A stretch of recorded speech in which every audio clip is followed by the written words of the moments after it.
And this was the first state-sponsored pogrom against a minority community, not first in one of many, but one of the most symbolic state-sponsored pogroms against minority communities.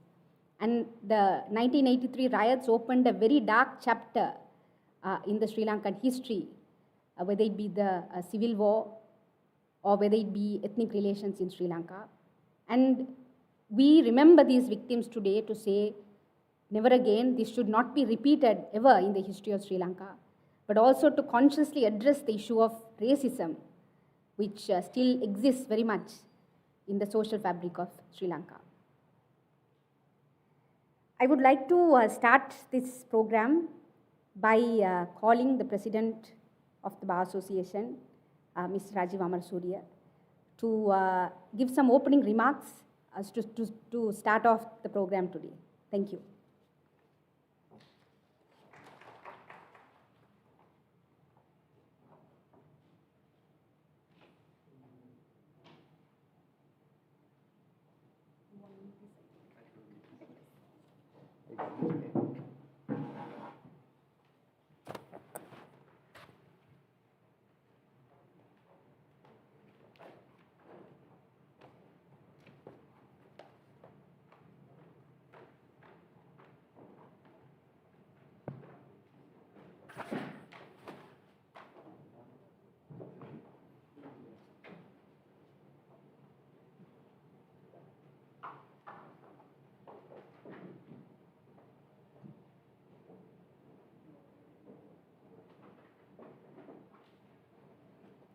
The Secretary of the Bar Association, Mr. Chathura Galhena, the Treasurer of the Bar Association, Mr. Pasindu Silva, Mr. Lakshan Dias, Chairman of the BASL Human Rights Committee, and of course, the co-chairpersons, conveners, and members of the BASL Human Rights Committee, distinguished speakers, ladies and gentlemen. Very good afternoon to all of you. This is an important seminar indeed, which is being held during interesting times. One may call it crossroads, where the landscape of media and democracy is undergoing profound transformation under the influence of digital technology and digital media. At the outset, I must thank our speakers, Mr. Jagat Vikramanayaka, Dr. Viranjana Herath, Mr. Senani Dayaratna, and Ms. Swastika Arunalingam for joining us at the Bar Association as we examine media law in the digital era. This seminar, ladies and gentlemen, will focus on navigating free expression, legacy media transformation, and the emerging digital challenges that we are all learning to navigate, sometimes faster than convenience would provide. The press, as we know, has long been regarded as the fourth pillar of democracy, or the fourth estate. The term can be traced back to Edmund Burke in the late 18th century, who likely never imagined a world where journalism could take a form of a 15-second TikTok video. Yet the core function of the media remains the same: to act as a watchguard, an informer, and a guardian of public interest. The media holds a power to shine light in dark corners, raise unheard voices, and empower citizens to make informed and choice decisions. This function carries with it as an inherent responsibility. The media must be objective, transparent, and accountable to the public. A free but accountable press builds confidence among the domestic and global community, whilst a manipulated press undermines that trust that is reposed on the fourth pillar. During periods of political and economic strife or significance, and especially during election periods, the media influence intensifies. Coverage choices, platforms given, tone and framing can inadvertently or even intentionally give an unfair advantage to a party, an individual, or a viewpoint. We recall, from a Sri Lankan perspective, the many times, especially during close to elections, when, for the want of a better word, the media, both state and private, has been misused.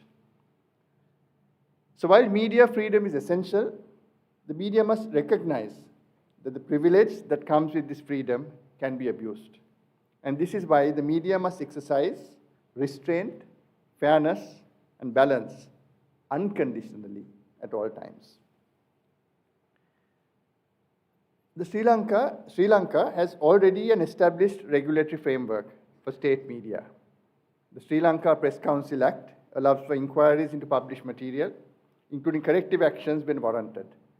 Similarly, the Rupavahini Corporation Act defines the corporation's responsibilities concerning radio and television, with strong emphasis on accuracy, impartiality, and service in relation to the public interest. During election periods, ladies and gentlemen, the Election Commission under the Constitution is also vested and empowered to issue media guidelines in a Gazette notification. But on too many occasions, however, we have seen these guidelines being ignored by political parties, groups, and candidates during such election period. As key stakeholders, it is paramount that we begin and commence discussions to establish an effective mechanism to ensure strict compliance, of course, in the public interest. We also acknowledge and are encouraged by recent efforts by the Ministry to introduce a national media policy and a draft code of ethics for journalists. The legal and journalistic communities should be encouraged by these efforts, which mark a meaningful step towards a system of co-regulation of the media in Sri Lanka, a model which allows the media to, in part, self-regulate. Striking the correct balance between self and state regulation has been seen to promote pluralism, diversity, transparency, and independence in other jurisdictions. As more people turn to the online platform, particularly during elections and times of strife for news, the importance of online and social media platforms is also, as we know, growing at an exponential rate.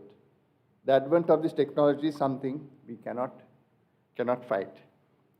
Regulation of this fast-evolving industry is essential, and the Act was a genuine attempt, the Online Safety Act, to address some of the concerns. Yet, there is criticism on some of the provisions, and of course, the implementation of others, and the ineffectiveness of several. I understand that there is a committee which is looking into it, and we need to see progress on this side as well. Another pressing issue is the regulation of frequency. Frequencies are universally regarded as public property. An appropriate authority must regulate the spectrum to safeguard the interests of the people, that is the public interest. Currently, the telecommunications regulator allocates frequency bands based on international regulations and national policies. There is a risk, however, that narrow interests will be prioritized ahead of the citizens' fundamental rights of freedom of expression and, of course, to information. Inspiration in this respect can be drawn from jurisdictions such as India, where following its Supreme Court ruling that government must regulate the use of frequencies, policies have been introduced to ensure diverse viewpoints and oversee content distribution and licensing. Undue concerns about online safety bear particular relevance in relation to the privately owned media. Digital media is on the rise, with many private media outlets, be they television channels, radio stations, or print media, now having an online presence as well. Independent online content creators are also on the rise, and the use of social media for news consumption is becoming more common. Such developments create the risk of misinformation, bias, and echo chambers, and we have witnessed daring instances of private media being abused to favor partisan agendas. It is vital, therefore, ladies and gentlemen, that general regulation, election-specific guidelines, and self-regulation also effectively governing the conduct of privately owned media organizations and global social media platforms be considered. I'm not for a moment saying that we must have any obstacle or restraint on free expression, but the way the media is growing at exponential speed, fueled by advances in technology, this is something we need to look at. What we need, the fourth pillar of democracy to do, is to report unbiased and, of course, in the public interest. Our esteemed speakers today will no doubt shed light and engage in thoughtful, stimulating discussion on these important issues. The BSL and the legal community have a vital role in creating the necessary conditions to promulgate a culture of trust among the journalist community. Again, I wish to extend my sincere thanks to the speakers, the sponsors, and the attendees at this seminar for bringing this event to being. It is participation events like this which will ensure that countries' priorities are observed, the role of the Sri Lankan media is redefined, and effective regulation remains on the agenda. We at the BSL hope that we will drive positive change. Thank you very much, and I look forward to an inspiring discussion this afternoon. Thank you.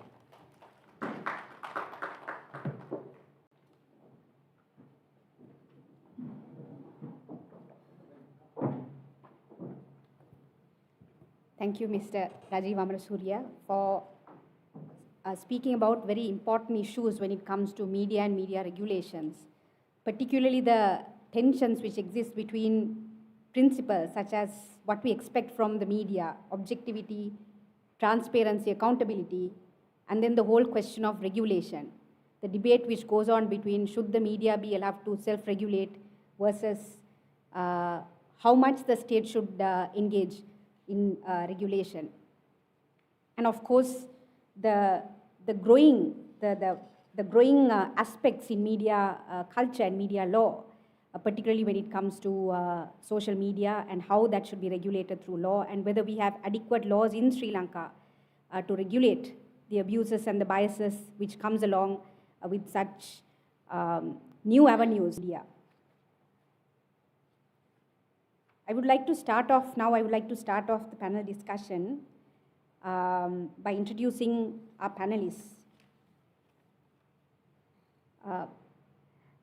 Perhaps I would start off with the panelist who is seated on stage, Dr. Viranjana Herath. Dr. Viranjana Herath is the chairperson of the Media Law Forum and holds a PhD in legal studies from South Asian University, New Delhi, where his research focused on regulating online hate speech in South Asia through a comparative study of India, Pakistan, and Sri Lanka. Dr. Viranjana Herath also comes from the Media Law Forum, which is in fact supporting this event. And I would like to say a few words about the Media Law Forum as well. It was founded in 2020 and is a dedicated platform for the working to protect and promote freedom of expression in Sri Lanka with an island-wide network of lawyers and journalists, advocating for media rights, digital freedoms, access to information through legal support, education, and reform. So I call upon Dr. Viranjana to come and speak about the application of laws which regulate media freedom and freedom of expression, including the ICCPR Act. Thank you.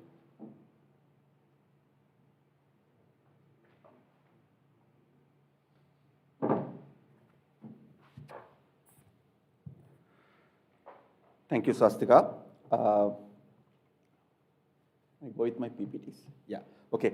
Thank you very much for inviting me, because as Swastika said that I am the chairperson of the Media Law Forum, and Media Law Forum also assist to conduct this seminar. But there is no pressure from our side. I should be here as a speaker, right? I have to say that, because if not, then they would say that we organize something, and then I was, yeah, I'm in the Human Rights Committee also with Ms. Lakshan Dias, and we had a chat, and then we decided finally go for this kind of discussion and seminar. Then we started, because this is not, I think, as we discussed in the Human Rights Committee, we are going to conduct such various programs like this.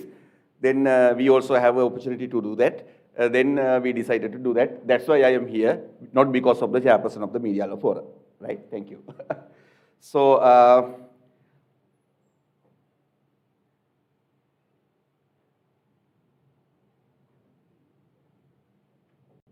this is my topic.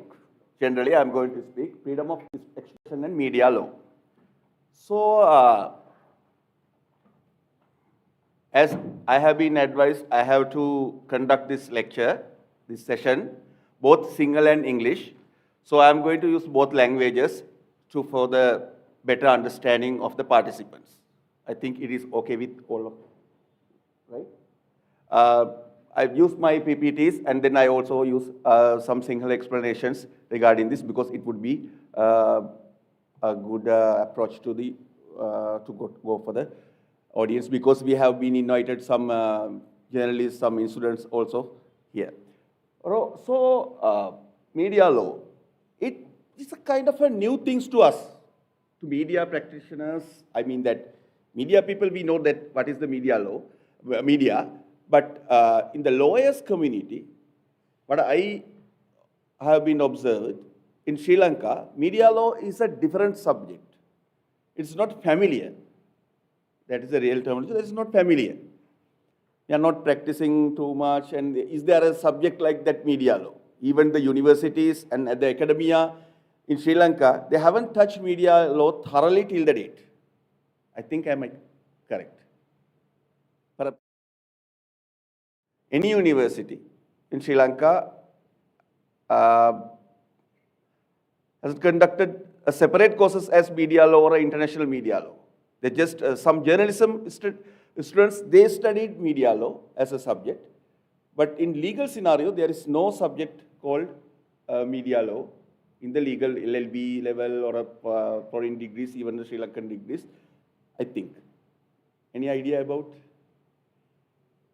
Okay, so what I am thinking, but there is a subject in media law. It is a very good subject in current scenario, especially in the now media landscape. What we know as media landscape, earlier it is print media and broadcasting media, as we sometimes we used to use the term like legacy media, right? Broadcasting, TV, radio, and newsprint. Now media landscape has been changed. Now even I think majority of the participants here not sit in front of the TV and watch the news in the evening. Majority of us try to get information, news and thing through the online platforms. Am I correct? Yes. So, now media landscape also changed. Simultaneously, the laws related to media is also expanded. Now, media law has become a very comprehensive subject in the legal scenario. In USA, in India, and some other countries, UK, EU, universities, and especially in US, there are some media law firms. But I feel there is a big opportunities. I'm saying this in the perspective of lawyers, to go with this kind of approaches, developing media law firms, developing media law subjects and cases. There is an opportunity there. So we have to go that perspective too. Other side, media is the most important thing to us. අපි සේරම දන්නවා මේ ආද්‍ය කියන එක අපිට නැත්තම් කිසි right එකක් තියාගන්න බෑ. Human Rights Committee එකේ අපි වැඩ කරනවා නම් human rights පිළිබඳ අපි මෙතන ප්‍රැක්ටිස් කරන කවුරු හරි ඉන්නවා නම් අපි දන්නවා නේද? අපි කියනවා දැන් මීඩියා කියන එක කොච්චර රයිට් එකක් වුණත් මීඩියා නැත්තම් අනිත් රයිට්ස් ගැන කියන්නත් බෑ කියලා. The interconnected ඒක මීඩියා නැත්තම් මීඩියා නැත්තම් කොහොමද අනිත් රයිට්ස් ගැන එක්ස්ප්‍රස් කරන්නේ? ජීවත් වීමේ අයිතිය වෙන්න පුළුවන්, වද හිංසාවෙන් තොර වීමේ අයිතිය වගේ මිනිස්සු දැනගන්නේ කොහොමද? ඒ නිසා මීඩියා කියන එක සහ මීඩියා රිලේටඩ් ලෝ කියන එක අත්‍යවශ්‍යම දෙයක්. මීඩියා ලෝ එකත් එක්කම ද මීඩියා කියන එකේ එහෙම නැත්නම් මීඩියා ලෝ එකේ අනික් පැත්ත තමයි ඒකේ බේස් එක තමයි ඒකේ බේස් එක ඒක උඩ තමයි මීඩියා ලෝ කියන එක හැදිලා තියෙන්නේ අපි දන්න freedom of expression කියන එක උඩ භාෂණය සහ ප්‍රකාශනයේ නිදහස කියන එක උඩ. එහෙනම් human rights committee එක විදිහට as per the human rights perspective we have to have a thorough idea about the freedom of speech and expression then media law because this is the two sides in same coin. That is the most important part I have to stress here.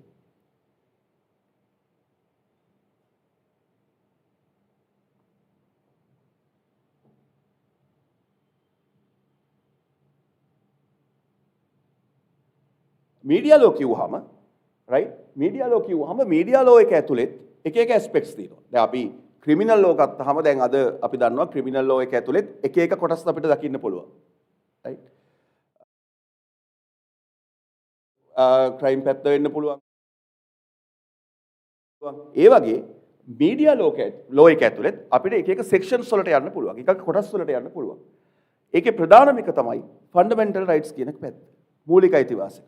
උදාහරණයක් විදිහට කියනවා නම් අපේ ආණ්ඩුක්‍රම ව්‍යවස්ථාවේ අපි දන්නවා 14 වෙනි ව්‍යවස්ථාවේ කියනවා භාෂණය සහ ප්‍රකාශනයේ නිදහස තියෙනවා කියලා. freedom of expression. ඒකම අපේ ආණ්ඩුක්‍රම ව්‍යවස්ථාවේ පැහැදිලිව කියලා නැතත් right to privacy කියන එක අද වෙනකොට තියෙන important අයිතිවාසිකමක් අපි දන්න මූලික අයිතිවාසිකමක් ලෝකයේ අනිත් තැන්වල පිළිගත්තා. ඒතකොට ඒකත් මීඩියා ලෝ එකේ part එකක්.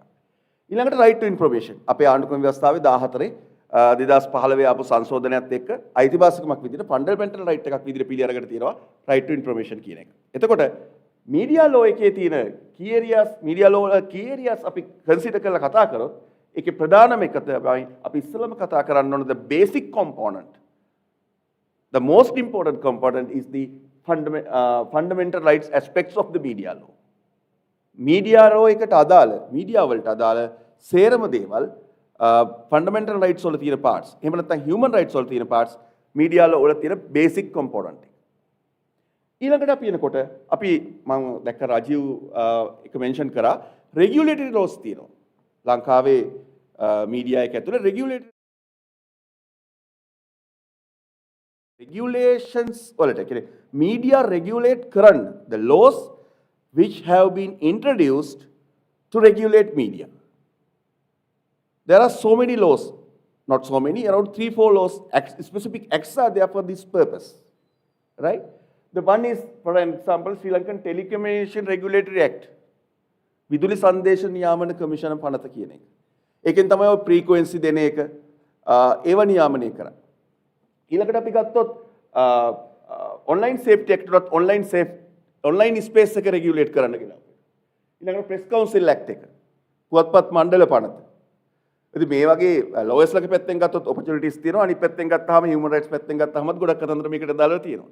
එතකොට රූපවාහිනිය සංස්ථා පනත. ඒකෙන් තමයි රූපවාහිනිය පිහිටවලා තියෙන්නේ. අත්‍තරම ගත්තොත් ඒක කියන්නේ ශ්‍රී ලංකා රූපවාහිනී සංස්ථා පනත කියලා. ශ්‍රී ලංකා රූපවාහිනී සංස්ථා පනත. හැබැයි ශ්‍රී ලංකා රූපවාහිනී සංස්ථා පනත උනාට ඒක ලංකාවේ රූපවාහිනී කියන්නේ ප්‍රධාන රාජ්‍ය රූපවාහිනී සංස්ථා විතරක් නෙවෙයි අනිත් රූපවාහිනී. ඒ කියන්නේ ඔය දැන් තියෙන ප්‍රයිවට් ස්ටේෂන් හැම එකටමත් ලයිසන්ස් දීලා තියෙන්නේ මේ පනත යටතේ තමයි. ඒතර ශ්‍රී ලංකා ගුවන්විදුලි සංස්ථා පනත කියලා එකක් තියෙනවා. ඒකෙන් තමයි ගුවන්විදුලි සංස්ථාව මේවා වෙන්නේ. හැබැයි ඒකෙන්ම තමයි අනිත් රේඩියෝ ස්ටේෂන් වලට ලයිසන්ස් දීලා තියෙන්නේ. එතකොට ඒක එක ඒරියා එකක්. ඒ වගේ රෙගියුලේටරි අප්‍රෝච් එකක් තියෙන ලෝස්. ඊළඟට ක්‍රිමිනල් ලෝස්. අපි දන්න අපරාධ නීතිය යටතේ මීඩියා ලෝස් වලට ගන්න පුළුවන් කොටස් තියෙනවා. පීනල් කෝඩ් එකේ තියෙනවා විශේෂයෙන් ආගම සම්බන්ධ වරදක්.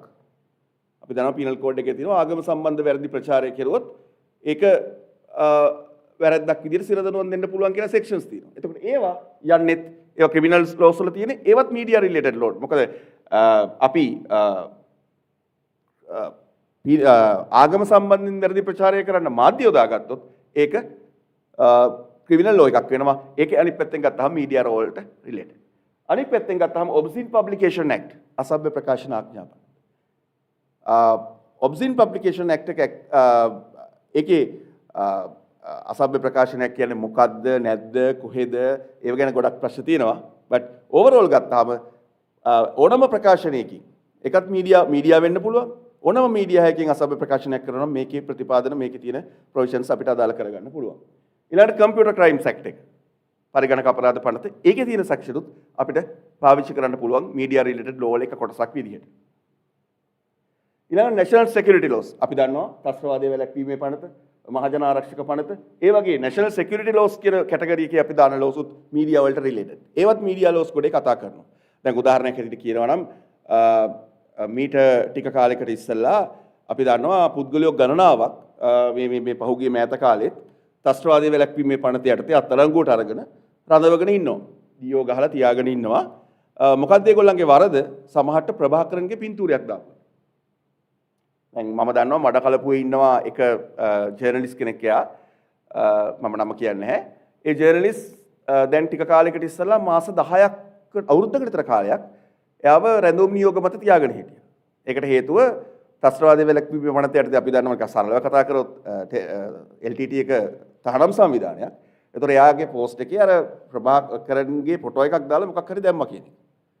ඒතර ඒකේ ඒක කොන්ටෙක්ස්ට් එකත් එක්ක වෙනස් වෙන්න පුළුවන්. ඒක වෙනම කතාවක්. නමුත් තාමත් ඒ ලෝස් යූස් වෙනවා. ඉතින් අපි දන්නවා අර පහුගිය කාලේ දැන් මේ දවස්වල කතාවක් වෙනවා අර එක්තරා රටක කොඩියක් පෑගුවා කියලා පුද්ගලයෙක් රඳවගෙන ඉන්නවා කියලා. ඒ යන්නේත් ත්‍රස්තවාදයේ වැළැක්වීමේ පනතනේ. ඒතර ඒක මීඩියා වලට රිලේටඩ් වෙන්නේ. දැන් අද කාලේ හැටියට සෝෂල් මීඩියා පෝස්ට් එකක් වෙන්න පුළුවන්. මම ඒකයි ඉස්සෙල්ලා උදාහරණ කිව්වේ. That someone published Prabhakar's photo in the social media, he has been arrested under the PTA. ඒතර අපි හරි සරලව ගත්තොත් අපි අර පාරේ යනකොට මාර්ග නීතිය දැනගන්න ඕන වගේ Facebook එකේ හරි ඔන්ලයින් මේකේ හරි යනකොට ඒක පාවිච්චි කරන විදිහ දැනගත්තේ නැත්නම් ඒවා ඔන්ලයින් මීඩියා එක කන්ට්‍රෝල් කරන්න ගන්න මේ ලෝස් වලට ගිහිල්ලා අපි ඒක ඇතුලේ කෙනෙක් වික්ටිම් කෙනෙක් වෙන්න පුළුවන්. ඒක ලෝය කෙනෙක්ගේ පැත්තෙන් බලනවද සාමාන්‍ය කෙනෙක්ගේ පැත්තෙන් බලනවද ජනමාධ්‍යවේදියෙක්ගේ පැත්තෙන් බලනවද it's different perspectives but the law can be used to regulate this kind of things. And national security laws අපිට ඒ විදිහට අදාළ වෙනවා. ඊළඟට intellectual property laws. මීඩියා වල තියෙන සමහර content intellectual property වලින් cover වෙන්නේ නැහැ. Just someone publish a news. ඒක පත්තරයක news එකක් ගිය පමණින් ඒක just public property එකක් වගේ පත් වෙනවා. ඒක ආපහු රීෂෙයා කරා කියලා ඒක දාන්න බෑ. හැබැයි යම් ස්පෙસિෆික් ඡායාරූපයක් වගේ දෙයක් තමන්ම අරගෙන ඒක වෙනම තමන්ගේ page එක වගේ දාලා ගියොත් ඒකට copyright එකක් තියෙනවා.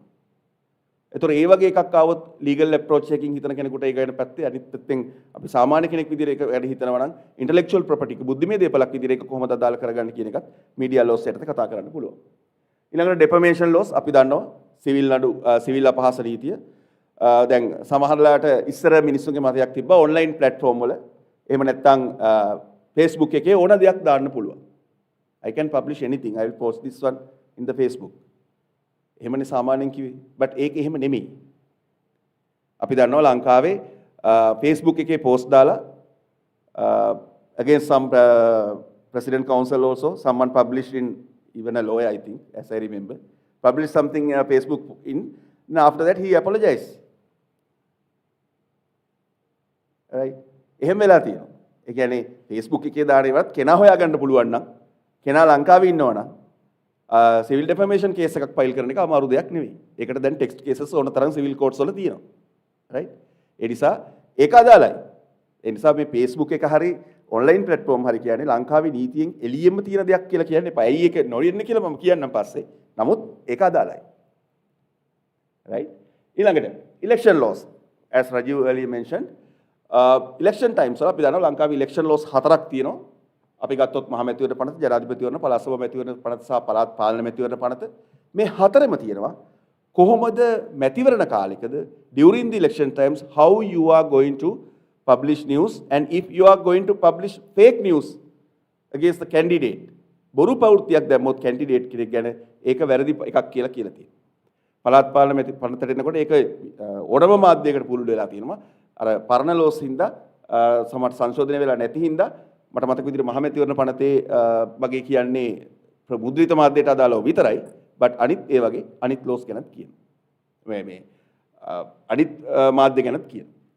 ඊළඟට අපි ගත්තොත් පාරිභෝගික ආරක්ෂණ පනත. මේකෙන් අපිට පුළුවන් advertisement related any advertisement going against the law, it can be regulated by the Consumer Protection Act. මේ පාරිභෝගික ආරක්ෂණ පනතේ තියෙන ප්‍රතිපාදනත් එක්ක ගිහිලා මේකේ තියෙනවා කවර් කරන්න පුළුවන් ඇඩ්වර්ටයිස්මන්ට් වලින් වැරදි වෙනවා නම්. එතකොට ඊළඟට අපි ගත්තොත් අද රෙගියුලේෂන් එක අපි දන්නවා මේ පුවත්පත් මණ්ඩලයෙන් තියෙනවා ආචාර ධර්ම පද්ධතියක් හදලා. ඉතින් ඒ වගේ එකක් වයලේට් කරොත් ඒකටත් වෙන අප්‍රෝච් එකක් තියෙනවා. ඒ නිසා මේවා තමයි මීඩියා ලෝ ඇතුලේ තියෙන්නේ. If someone is going to practice media law, if someone is going to be a media practitioner or a media law expert, the huge area is there. But there are lack of expertise persons. So if you are going to practice media law, it would be a better opportunity in the future definitely. ඒක එහෙම තියෙද්දි මම media ලෝ එකේ අනිත් basic ටික ගැන එතනින් එහාට කතා කරන්න. මට ඇත්තටම මේ මීඩියා ලෝ කියන එකේ තියෙන අද රිලේටඩ් ලෝස් ටික තමයි මෙතනදී කතා කරන්න ඕන උනේ.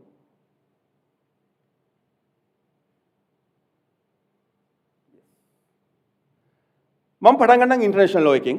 I'll start the international law part, right? As I earlier said, media law is the basement. Freedom of speech expression. Actually, media law is built on the freedom of speech and expression. මම එක හරියට කිව්වොත් freedom of speech and expression කියන right එක උඩ තමයි media law කියන එක develop වෙලා තියෙන්නේ. So අපිට media law ගැන කතා කරන්න බෑ. We cannot discuss about media law without concerning freedom of speech and expression. This is the most important part. So in my case, because I have less than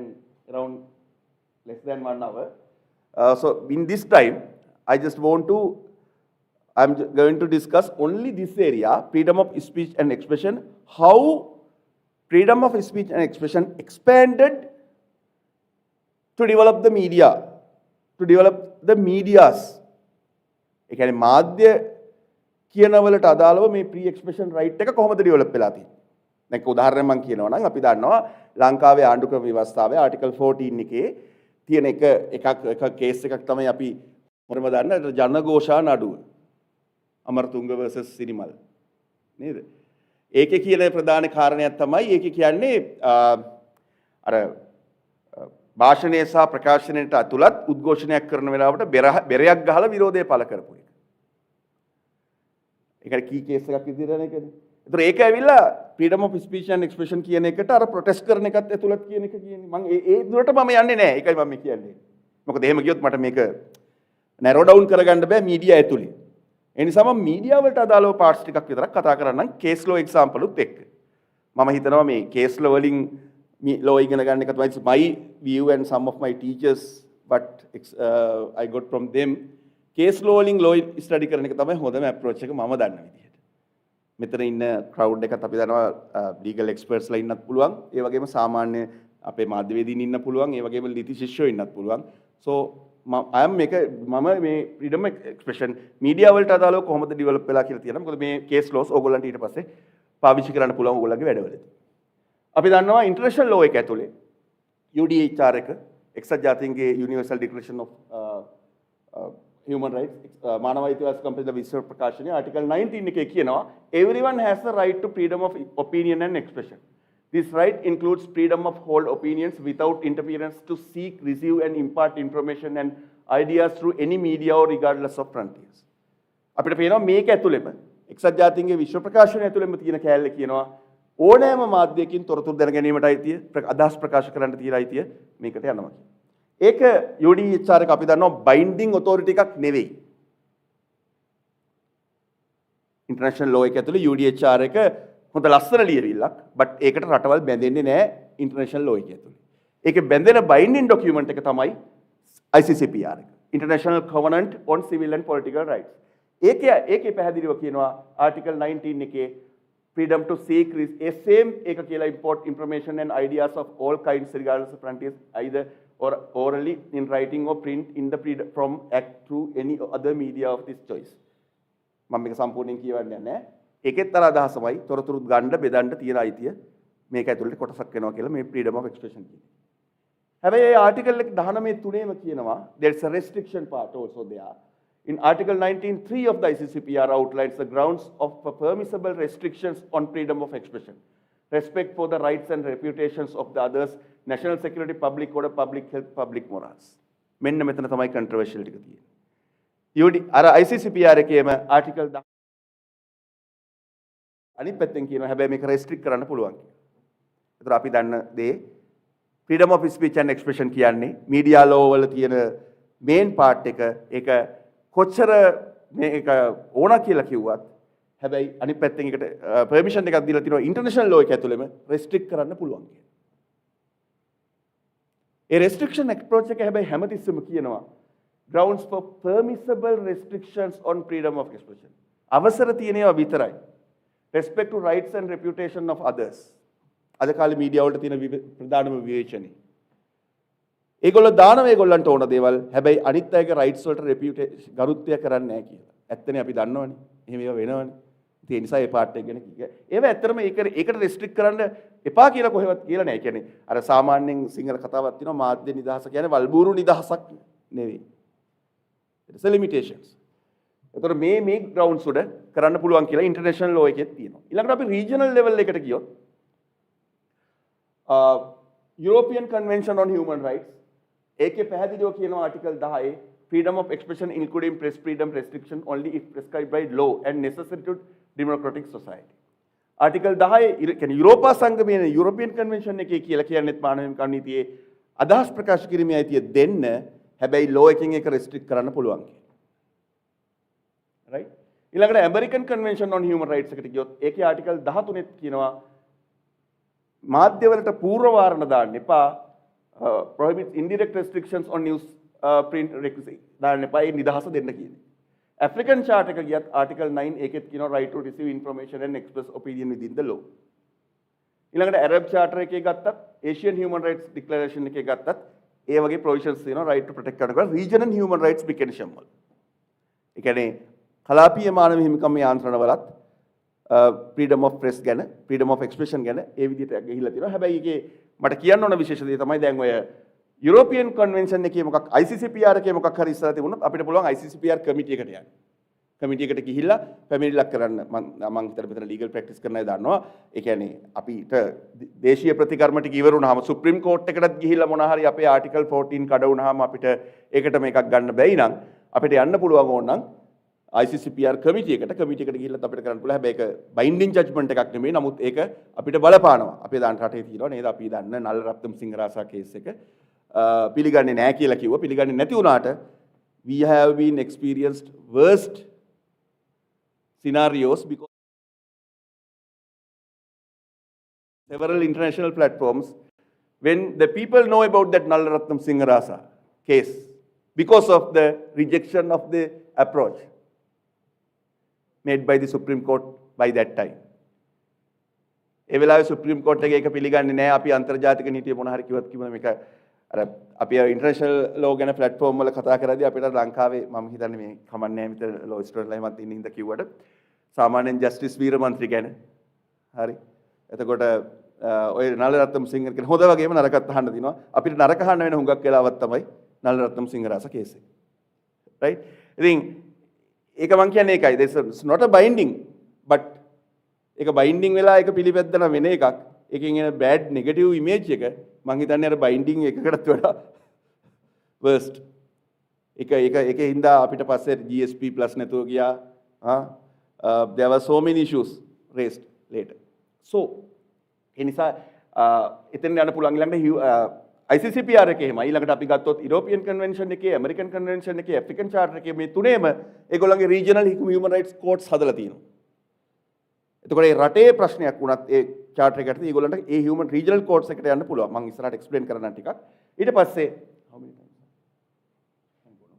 yeah then Arab Charter එකටයි Asian human rights එකටයි තියෙන විශේෂත්වය තමයි ඒක binding නෑ ඒකේ court එකක් නෑ ඒක නිකන් නමට තියෙන charter දෙකක් හැබැයි අර තුන ගත්තාම internationally අපි ලොකුට කතා කරන එකක් ඉතින් ඔය හැම එකෙම මට කියන්න ඕනේ free expression කියන එකට world wide recognition එකක් UDHR එකෙන් ICCPR එකෙන් දීලා තියෙනවා ඒ වගේම තමයි regional laws වල හැම එකෙම වගේ free expression කියන එක accepted right එකක් හරියට පිළිගත්ත recognized right එකක්. ඊළඟට අපි domestic approach වලට ගියොත්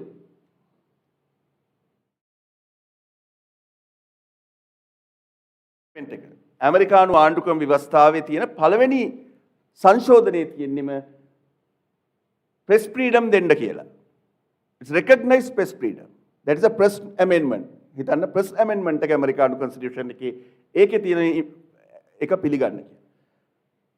මේකේ මට මේ approaches තුනම අනිත් පැත්තට අපහු අපි කතා කරොත් මේ ඉස්සෙල්ලා slide එකේ තිබිච්ච එකේ මම කැමති I would like to say it's not my opinion also accepted by several international legal scholars freedom of speech and expression කියන එක ලෝකේ approaches තුනකින් වගේ ඒ කියන්නේ layers තුනකින් වගේ පිළිගන්නවා. American approach එක ඇතුලේ ඕන දෙයක් කියන්න පුළුවන් හුඟක් වෙලාවට. Restrictions හරි අඩුයි. ඒ කියන්නේ අපි සමහරලාට මේ වගේ එකක් කියන්න මෙතන හොඳ නැහැ. හැමේ පාට හරි මම එහෙම කියන්න හැමේ පාට කියලා අපි කවට හරි නිග්‍රහ කරනවා නම් ඒක European human rights approach එක ඇතුලේ discourse එක ඇතුලේ it can be mostly it can be identified as a hate speech. European ඒක ඇතුලේ. හැබැයි ඇමරිකාව ඇතුලේ හැමේ පාට කියලා පාසයක් කරා කියලා ඒක hate speech හරි regulate කරන්න ඕන speech එකක් විදිහට සලකන්නේ නැහැ.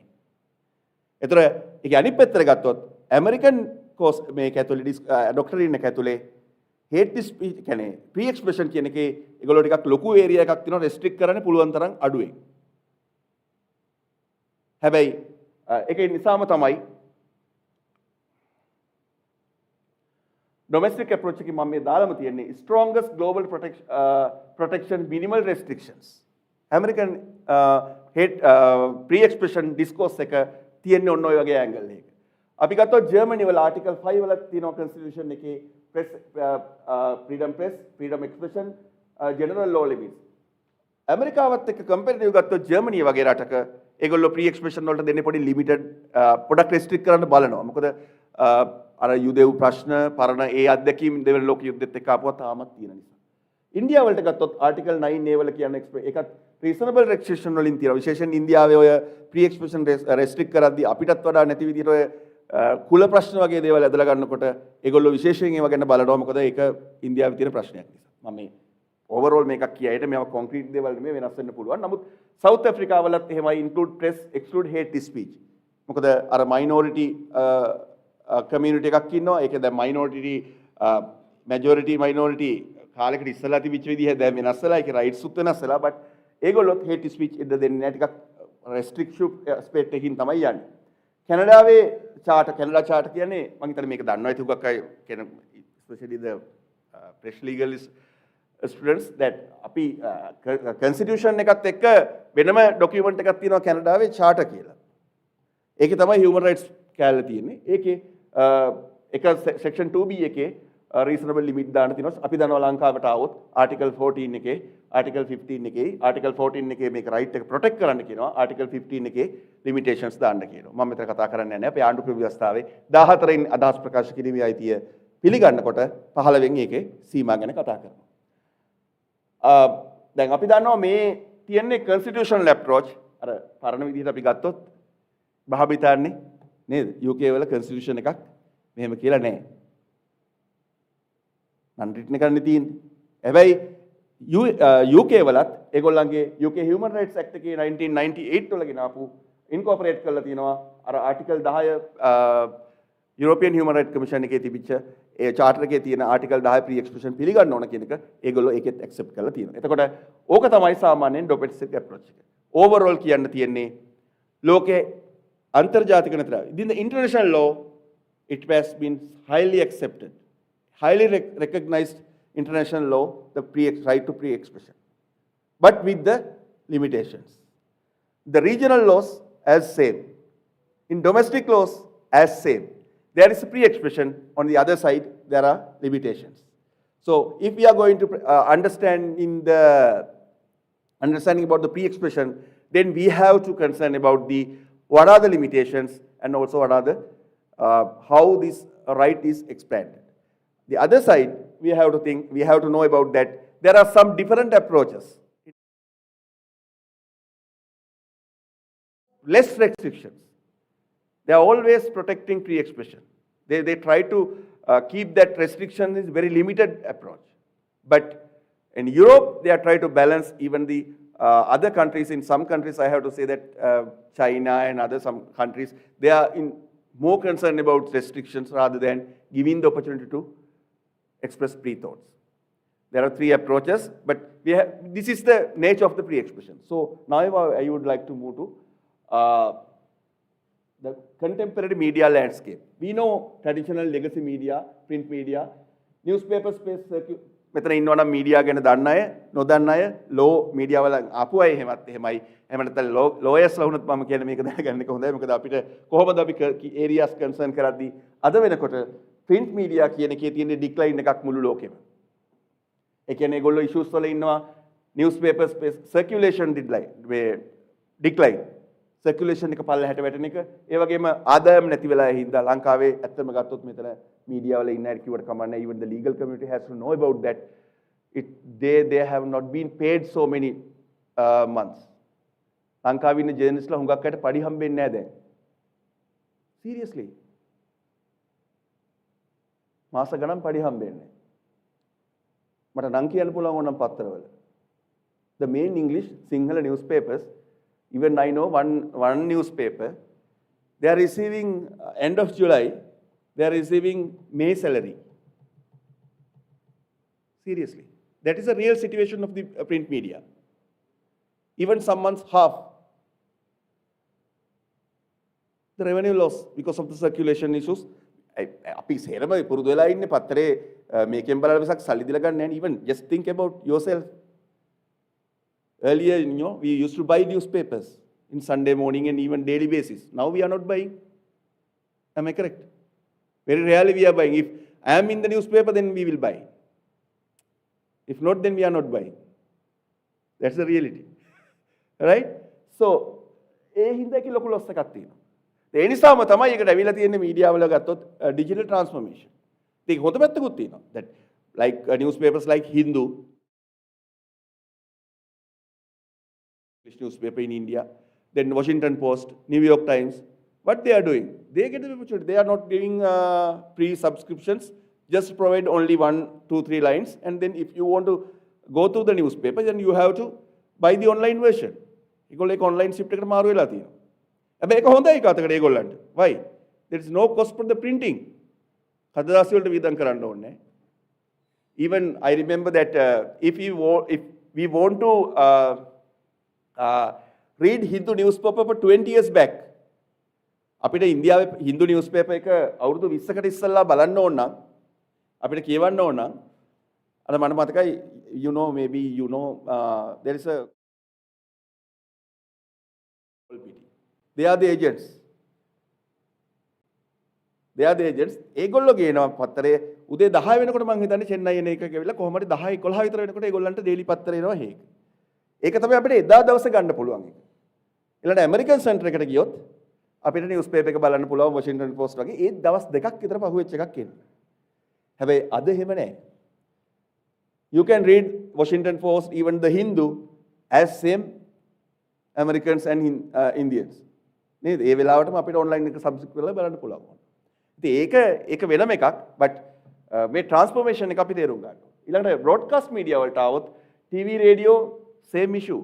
Even though they are just showing that they do so many things, they are the influencers, they can do whatever they can, but it is not the truth. They are also maintaining their most influential part to the online media and social media. Am I correct? අපි උනත් channel වලට අංක කියන්න බෑ. ඒ අනේව බලන්නේ හුඟක් වෙලාවට online platform වලින්. ඒගොල්ලන්ගෙත් ලොකුම revenue එක ගන්න. This is the truth. I know personally, even some media people are here, it's not an issue, but සමහරලාට advertisement වලින් ගන්නවට වඩා ඒගොල්ලන්ගේ YouTube channel වලින් income එක වැඩි. I know one radio channel in Sri Lanka, they are just maintaining the name of the radio channel and just the frequencies, but they are earning money from their YouTube. That's the way they are dealing now. ඒක තමයි තත්ත්වය. ඊළඟට digital media ගත්තොත් අපි දන්නවා online web news websites digital publications streaming services social media Facebook Twitter TikTok dominate news distribution. Citizen journalism also there are blogs independent creators user generated content. අපි දන්නවා දැන් ඕනම කෙනෙකුට ජර්නලිස්ට් කෙනෙක් වෙන්න පුළුවන් කියලා කතාවක් තියෙනවා. Though we are not agree or disagree, but it's kind of a truth. It's a partial truth. I mean that there is no concrete definitions regarding journalism or journalist. ඒ නිසා කවුරු හරි කෙනෙකුට මෙතන දැන් ඇක්සිඩන්ට් එකක් ඉස්සරහා වුණොත් දුවගෙන ගිහිල්ලා Facebook එකේ මේකක් දීලා එක රයින් ජර්නලිස්ට් කෙනෙක් වෙන්න පුළුවන්.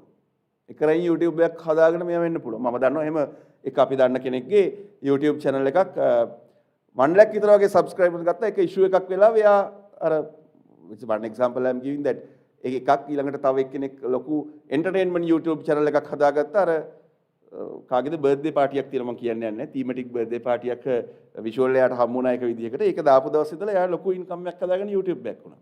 ඉතින් මේක landscape එක change වෙලා තියෙන්නේ. so ඒ මොනව change වුණත් මේකට අදාළ law එක challenge එකක් වෙමින් තියෙනවා මේ නිසා. මේ නිසා මේකට අදාළ law එක challenge එකක්. මොකද මම ඇයි කියලා කියන්නම් මෙන්න මෙතනින් එහාට කතා කරන් යන දේවලුත්. දැන් මම කේස් law වලින් මේක ඉස්සරහට අරන් යන්නේ. අපි print එක ගත්තොත් press කියන එකෙන් සමහරව හිතන් ඉන්නේ press freedom of press කිව්වහම පත්තරයක් ගහන්න පත්තරයක ආටිකල් පත්තරේ අපි හිතන්නකෝ දැන් පත්තරේ මම නම් ෆයිල් කරන්න කේස් එක. එතකොට මම කේස් එක ෆයිල් කරන්න යනකොට මම ඒකේ රෙස්පොන්ඩන්ට්ලට දාන කට්ටිය අතරේ පත්තරේ ප්‍රකාශක ඉන්නවා. මෙතන දන්නවා අපි ලීගල් ප්‍රතිනිකේ ඉන්න අය දන්නවා.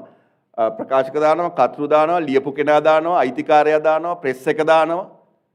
ඊට අමතරව ඕනනම් පත්තරේ විකුණන කෙනෙක් දාන්නත් පුළුවන් කියන ආගියුමන්ට් එකක් ගේනවා.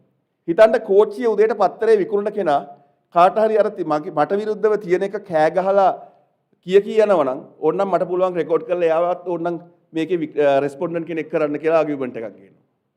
could be ඒක පටන් ගන්න පැත්තට ඒක. ඒතර ඒ වගේ ඒරියා එකකට උනත් මේක පුළුල් වෙන්න පුළුවන්. අපි මේ කේස් එකට ගියොත් මේකේ කියන්නේ distribution of also ඒ කියන්නේ එකත් පාර්ට් එකක් මේකේ. මේ කේස් එක මේ කියන්නේ දැන් පත්තරයක් ගත්තාම අපි දන්න අර කොළවල අච්චු ගහලා බෙද print කරලා ඒකේ ආටිකල් එක ලියන එක විතරක් නෙමෙයි. ඒක බෙදන එක, ඒක තැන් තැන් වලට බෙදන එක ඒව පවා පත්තරයක freedom of press කියන එකට අපිට include කරන්න පුළුවන් කියන්නේ. ඒක තමයි මෙතන අපිට ගන්න තියෙන narrow down එක that conclusion එක දැන් US case එකක් තියෙනවා Lowell versus City versus Griffith. මේකේ this landmark case affirmed that freedom of the press extends distributive pamphlets, leaflets, not just newspapers and books. ඕනම එකක් බෙදන්න තියෙන එක මේ freedom of press වලට දාන්න පුළුවන්. ලංකාවෙත් නඩුවක් තියෙනවා සුනන්ද දේශප්‍රිය versus නුවරඑළිය නගරාධිපති. මොකද වෙන්නේ පත්තර යුක්තිය පත්තරේ ඒ යුක්තිය පත්තරේ ආටිකල් එකක් තියෙනවා ආණ්ඩුවට විරුද්ධව. එතකොට අර උදේට පත්තර බෙදෙන විදිහ දන්නවනම් දැන් අර මේ පොඩි මිටියකින් ලොරියකින් දාගෙන යනවා පත්තර කඩවල් ඉස්සරහට. ඒ පත්තර කඩෙන් පත්තරය අරගෙන ලෑල්ලට ගේන්න ඉස්සෙල්ලා තව වාහනයකින් ගිහලා අර පත්තර මිටි ටික එකතු කරන් යනවා. එතකොට පත්තරේ මිනිස්සුන්ට කියවන්න හම්බුන්නේ නැහැ. මොකද්ද ෆයිනල් එම් එක උනේ පත්තරේ මිනිස්සුන්ට කියවන්න දෙන එක. හැබැයි මේකෙන් බ්ලොක් කරා. ඒකෙන් බ්ලොක් කරා කියන්නේ මොකද්ද කතන්දරේ? ඒකත් ප්‍රෙස් ෆ්‍රීඩම් එකේ කෑල්ලක්.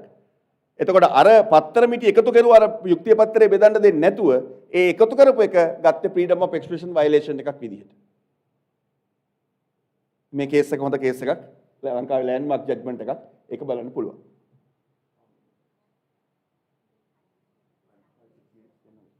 Okay. Now then මට දැන් speed up කරන්න වෙනවා. මම ඉක්මනට කියාගෙන යන්න. 10 minutes. Okay. Thank you. Publisher liability and press responsibility.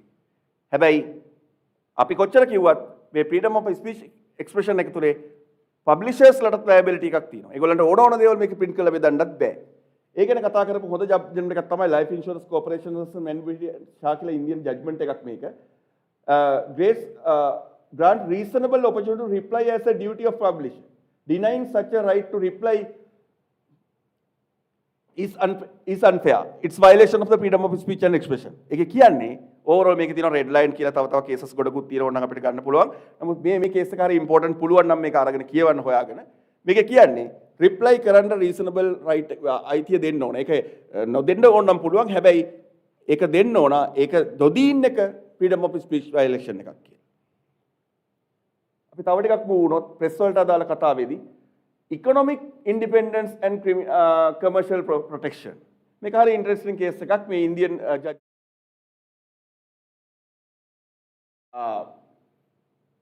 පත්තර කඩදාසි හිගයි කියලා පත්තර කඩදාසි ගේන්න එපා. ඒ පත්තරේ පිටු ගහන්න පුළුවන් මෙච්චරයි. pages ගන්න limit කරනවා. මේ judgment එකේ නම Eminent Coleman Company versus Union of India. ඒ නිසාම මේ පත්තරේ ගහගන්න බැරුව යනවා. ඒ කියන්නේ පත්තර කඩදාසි ගියක් තියෙනවා ආර්ථික ප්‍රශ්නේ හින්දා පත් දැන් හිතන්නකො අර පහුගිය කාලේ අපේ රටේ තිබ්බා වගේ කඩදාසි ගේන ඩොලර්ස් යනවා. ඒ හින්දා newspapers කරන්න පුළුවන් පිටු 18ක විතරයි. එහෙම කියලා කියනවා නම් ඊට පස්සේ ඒ වගේ කේස් එකක් මේ ඒක ගියාපුවමත් මොකද්ද මේ කරේ ඒ කම්පැනි එක ගියා Indian supreme court decided that ඒක freedom of expression press වල violation එක. right ඊළඟට අපි ගත්තොත් Indian Express Newspapers Union of India කියලා it's also case ඒක very important එකක්. ඒකේ කියන්නේ පත්තර වලට විශේෂ tax එකක් දානවා. newspaper printing වලට විරුද්ධව tax එකක් දානවා. ඒකට විරුද්ධව ගියාපෝ කියන්නේ නෑ ඒක කරන්න දෙන්න බෑ. ඒකෙන් වෙන්නේ free expression violation කරන එක. දැන් ඔයගොල්ලෝ මේවා අපේ සිනාරියෝ එකට කොහෙද ඇප්ලයි කරගන්න පුළුවන් අපිට කේස් එකක් ආවොත් කොහොමද ඇප්ලයි කරගන්න කියන එක මේවා කරගන්න. මට කියන්න තියෙන්නේ මේ යන්න පුළුවන් අපිට ඒරියාස්. ඒ කියන්නේ print media එක කම්පැනි එක ඔපරේෂන් එකට රෙස්ට්‍රික්ට් කරන විදිහට මොකක් හරි ඉකොනොමික් ටැක්ස් එකක් හරි වෙනම නැත්තම් වෙන බද්දක් වෙන මොකක් හරි විදිහකට මේක සීමාවක් දැම්මොත් it's also violation of freedom of speech and expression. මොකද ඒක බලපාන්නේ පත්‍ර වලට නිසා.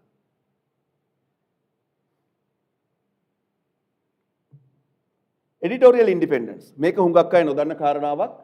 මේකේ කියන ප්‍රධාන කාරණාවක් තමයි මේකේ හොඳ key judgments දෙකක් තියෙනවා. I think we can share this PPTs if you need, then we have database, no? We can share the PPTs and then you can go thorough idea.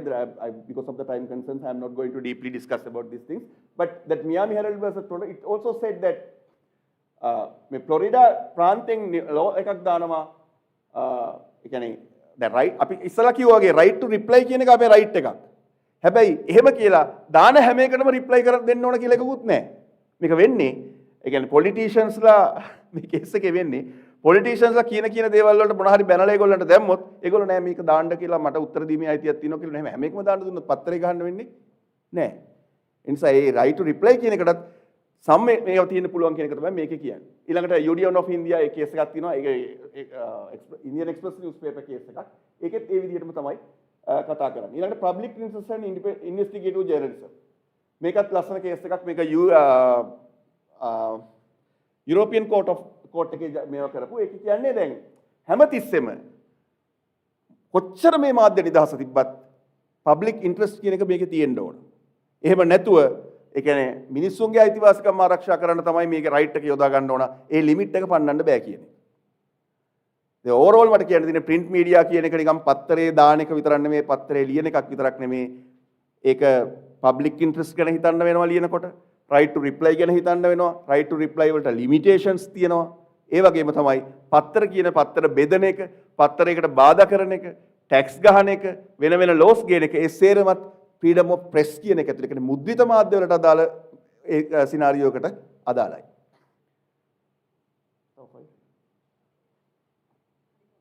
5 more minutes. Okay. Now I am going to move to the broadcast media. Right?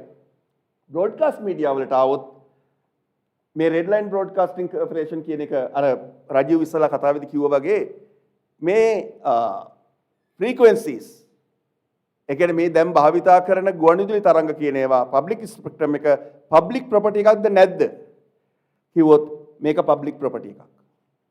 ඒක තමයි judgment එක. හැබැයි ඒක තමයි conclusion එක. හැබැයි මේ public property එක කියන එකෙන් අදහස් කරන්නේ ඒක government property එකක් කියන එක නෙමෙයි. It should be noted that. You have to note that ඒක public property එකක් වුණාට government property එකක් නෙවෙයි. ඒක තමයි මේ හැම කේස් එකක්ම අවසානයේ කියන්නේ. දැන් Red Line Broadcasting Corporation කියන US judgment එකෙන් ඒ වගේම ඔය Sachi versus Italian state කියන එකෙන් ඒ දෙකේම කියන්නේ මේවා රෙගියුලේට් කරන්න ආණ්ඩුවට පුළුවන්. frequency දෙන විදිහ දෙනවද නැද්ද කියලා තීරණය කරන එක මේ හැම එකම රෙගියුලේට් කරන්න පුළුවන්. හැබැයි ඒකේ ලිමිට් එකක් ඒ කියන්නේ ඒක ආණ්ඩුවට හිතන හිතනයට දෙන්න නෙමෙයි ඒක ට්‍රාන්ස්පරන්ට් සිස්ටම් එකකින් මේවා දෙන්න පුළුවන් කියන්නේ. ඊළඟට ඒ වගේම United Pan versus European Commission Belgium කියන කේස් එකෙත් ඒකම තමයි ඩිස්කස් කරන්නේ. අපේ රීජනල් අපේ පැත්තට આવොත් මේක මෙන්න මේ කේස් එක හරි ඉම්පෝටන්ට් කේස් එකක් ඉන්දියන් කේස් එකක් Secretary of Ministry of INB කියන්නේ ඉන්දියාවේ බ්‍රෝඩ්කාස්ටිං මිනිස්ට්‍රි එකයි වෙස්ට් බෙන්ගෝල් ක්‍රිකට් ඇසෝසියේෂන් එකේ අතර තියෙන මේ නඩුවක් මේකෙදි සුප්‍රීම කෝර්ට් එක කියන්නේ ඒක තමයි ලස්සන කතාව කියන්නේ ඒකේ පිළිගන්නවා පබ්ලික් ඉන්ට්‍රෙස්ට් එකට ස්පෙක්ට්‍රම් එක පබ්ලික් ප්‍රොපර්ටි එකක් තමයි frequencies are public property but it cannot be controlled as of the government is only government එකට ඕන විදිහට ඒ කියන්නේ ඒක දෙන්නේ දූරදර්ශන ටීවී එකට දෙනවා ක්‍රිකට් මැච් එකක් බ්‍රෝඩ්කාස්ට් කරන්න. ඒතර තව කම්පියුටර් කෙනෙක් ඉන්නවා එයාට දෙන්නේ නැහැ. අර කියන්නේ දූරදර්ශන එකට දෙන්න කියලා ගවර්න්මන්ට් එකට එහෙම ලිමිට් කරන්න බෑ. මිනිස්සුන්ට ඕන මේක බලන්න. ගවර්න්මන්ට් එකට කියලා අතේ තියන් ඉන්න බෑ. ගවර්න්මන්ට් එක ලිමිට් කරන්න කාටද දෙන්නේ කියලා. ඒ කියන්නේ මේක පබ්ලික් ප්‍රොපර්ටි එකක්. ඒ නිසා මිනිස්සුන්ට මේක පෞද්ගලික මාධ්‍ය ඔස්සේ රාජ්‍ය මාධ්‍ය ඔස්සේ දෙකේම දෙනක රාජ්‍ය මාධ්‍යෙට විතරක් දෙනවා කියලා තියාගන්න බෑ කියන එක. ඒකයි මම කර ඒක මිස් කන්සෙප්ෂන් එකකට යන්න එපා. පබ්ලික් ප්‍රොපර්ටි කියන එකේ මොකක්ද කියන එක. ඊළඟට අපි අපේ ගත්තොත් අපේ ලංකාවේ තියෙන හොඳම ජජ්මන්ට් එකක් මේකේ ඩිස්කස් කරලා තියෙනවා මේක එන්නේ ඇත්තටම මීඩියා ඔතොරිටි එකක් හදන්න 1997 වල ගිය එකක් ශ්‍රී ලංකා බ්‍රෝඩ්කාස්ටිං ඔතොරිටි බිල් එක ඩෙටර්මිනේෂන් කේස් එක. ඒකෙදිත් සුප්‍රීම කෝර්ට් එක පැහැදිලිව ජජ්මන්ට් එක පුරාම කියනවා මේක පබ්ලික් ප්‍රොපර්ටි එකක්. හැබැයි පබ්ලික් ප්‍රොපර්ටි එකක් වුණාට මේක ගවර්න්මන්ට් එකට ඕන විදිහට කන්ට්‍රෝල් කරන්න බෑ කියලා. right broadcast and print media කතා කරා මේක ඇල්ල අද කතා කරන්න වෙන්නේ නැහැ. හරි digital media වල මොකද we have to නේද time මේ මම මේවත් එක නමුත් මම හිතනවා මේක ඇතුලේ I'll share this මේකේ කතා කරන්නේ overall digital media වලත් කොහොමද මේ right එක වෙන්නේ right to internet කියන එක right එකක් ඒක පිළි අරන් තියෙනවා මිනිස්සුන්ට right to internet කියන එක තියෙන්න ඕන ඊළඟට internet එහෙම block කරන්න බෑ ඊළඟට අර එක කේරළ ජජ්මන්ට් එකක් තියෙනවා ඉස්කෝලේක ගෑනු ළමයි ඉස්කෝලේක රැට ඉන්ටර්නෙට් පාවිච්චි කරන්න බෑ කියලා රූල් එකක් ගේනවා හොස්ටල් එකේදී. හැබැයි කේරළ හයි කෝර්ට් එක ඩිසයිඩ් කරනවා නෑ එහෙම රූල්ස් උනත් දාන්න බෑ ඒක ළමයින්ට ගෙදරට කතා කරන්න ඕන නම් ළමයින්ට ඉගෙන ගන්න ඕන නම් රැට එහෙම රූල්ස් දාන එකත් right to freedom of speech violation කියලා කියනවා. ඊළඟට ඔය කමෙන්ට්ස් දානකොට කොහොමද responsibilities වෙන්නේ කියලා මේක ලොකු ඒරියා එකක්. With the time concerned, I have to stop here.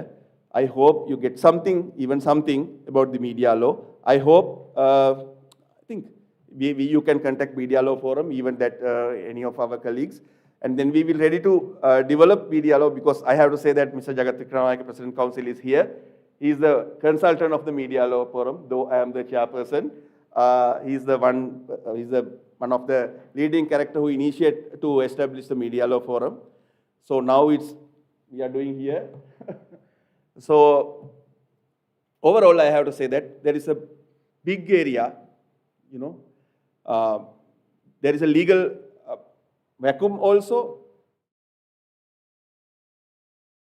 Experts for the media law to develop this one, especially in the future, we need with the development of the online scenario. I think we need to develop, and we have to too much concern about the media law. Rather than what we are doing now. Thank you very much.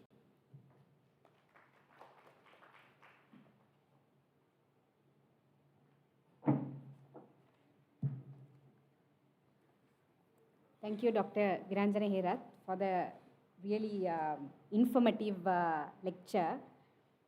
When you were speaking about the different laws, particularly concerning freedom of expression in countries like the United States, the UK, the EU, as well as Sri Lanka and India, I was particularly, you drew our attention to the different political contexts in which these laws were passed. To give an example, in the European Union, laws on freedom of expression is highly influenced by their own experience during World War II and high rising anti-Semitic comments and that kind of politics which exists. The same thing is happening in the UK as well. So it was a very informative Chartered Institute of Arbitrators. And he also served as a member of the executive committee of the Bar Association of Sri Lanka and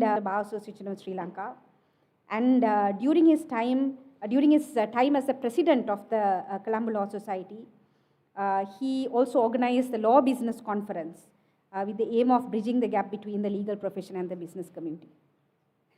Thank you. So I call you to. This is what I was given, so I'm just doing justice to the. Thank you so much. Would you be needing this or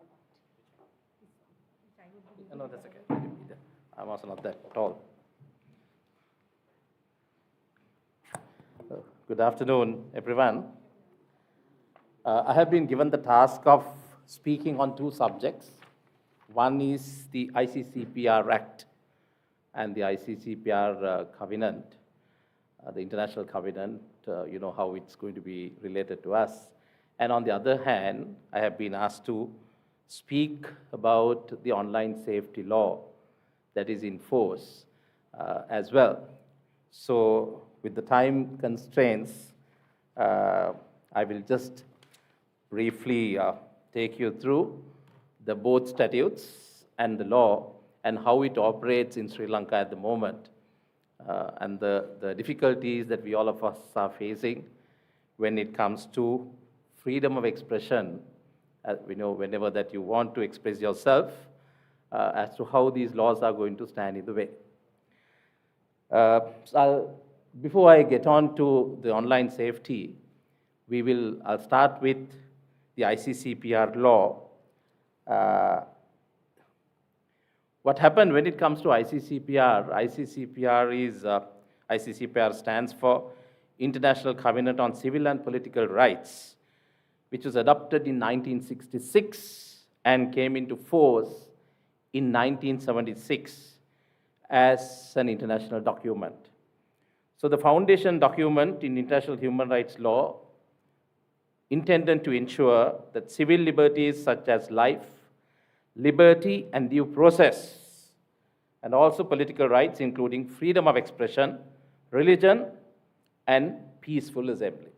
So when you look at the international covenant, those are the areas that they intended to ensure that the people would exercise freely. The civil liberties such as life, then the liberty, and also due process. And on the other side, the political rights, including freedom of expression, religious rights, as well as peaceful assembly. The Sri Lanka, what happened was, Sri Lanka now, this came into being, or this came into force in 1976 internationally, and Sri Lanka ratified the same in 1980, one of the first countries to go and ratify the ICCPR Covenant. So, by ratifying the international covenant, the Sri Lanka committed to uphold its provisions. And in 2007, because as you know, countries like us, merely because we go and ratify international covenants, it will not become part of the domestic law unless we have the mechanism introduced through the local statute. So in 2007, we passed Act number 56 of 2007, the ICCPR Act.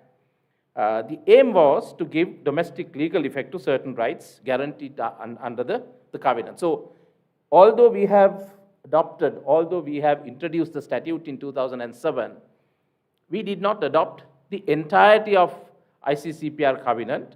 Instead, we selected certain provisions from the international document, and that is what we included in the local law. Now, the issue arising in Sri Lanka in dealing with Section 3. The Section 3, subsection 1,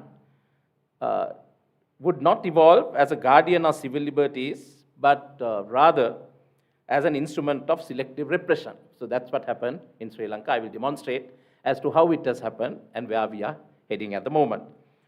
So this Article the section 3 of the Sri Lankan law or the ICCPR statute number 56 of 2007 is based on two articles of the International Covenant. That is Article 19 and basically Article 20, but we need to look at Article 20 of the international document through Article 19 as well. So the understand the issue that we have with Section 3 of the statute, one must first unpack Article 19 and Article 20 of the International Covenant. Now, if you look at Article 19, I'm sorry I do not have the presentation on this, since I did not have much time to prepare one. So the Article 19 of the International Covenant, there are 3 clauses. It's about right to free expression. It says, Clause 1 says, everyone has the right to hold opinions without interference. So that is one of the key things, I think, before I came here. Viranjan also would have spoken about it. I'm sure Swastika would have definitely spoken about it. The right that you have to hold opinion without interference. So freedom of thought, freedom of expression. So these are the most important rights when it comes to human rights. So clause 2, where it says everyone has the right to freedom of expression, including the freedom to seek, receive and impart information of all kinds. So now we have brought the amendment to the Constitution to recognize the right that the citizen is having in relation to seek and impart information. And we have passed the law, the Right to Information Act. So we are going into an era like that. But the International Covenant, which came into force in 1976, had stressed on the importance of these rights by including Clause 2 to Article 19 of the International Covenant. The Clause 3, where it says the right may be subject to certain restrictions, but those restrictions only when provided by law. The first thing is, it could be subject to restrictions provided by law and necessary to the extent that is necessary for protecting the rights of others, public order, or national security. So the freedom of expression could be restricted. One thing, that it has to be in accordance with the laws. As you know, our Constitution has certain limitations in Article 15. So that is how the law has provided the limitations for the fundamental rights. So likewise, the International Covenant also imposes a liability or a duty on each member state who has ratified the covenant those countries can restrict those rights, but it has to be provided by law and to the extent that is necessary for protecting the rights of others, public order, or national security. Now, this particular clause, Article 19, enshrines the essence of democratic life: open discourse, critical power, artistic expression, and ideological plurality. Now, Article 20, that is Article 19, where they speak of freedom of expression, the right to free expression. And Article 20 speaks of the boundaries to expression. So what are those boundaries? There are 2 clauses. One clause, the first one, Clause 1, it prohibits propaganda of war. So that's the restriction, that's the boundary. So your freedom of expression is there, it's guaranteed, but it prohibits propaganda of war. You cannot use your freedom of expression for propaganda of war. Then Clause 2 says it prohibits any advocacy of national, racial, or religious hatred that constitutes incitement to discrimination, hostility, or violence. So these are the 2 important boundaries laid down in Article 20 of the International Covenant. Now, these boundaries set forth or set down in Article 20, we have imported that and we have included that in our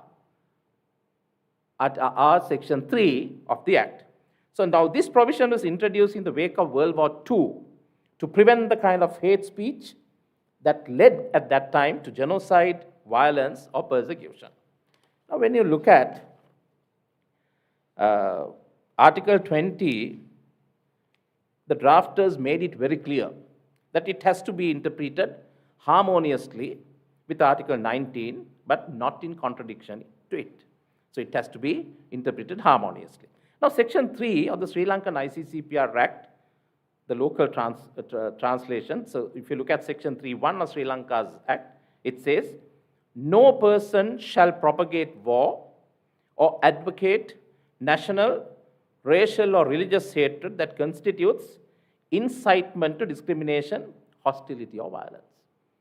So now this ICCPR law, which is brought or which was introduced, which was enacted to give effect to the ICCPR International Covenant, which we have ratified in 1980. We brought the law in 2007 after 27 years.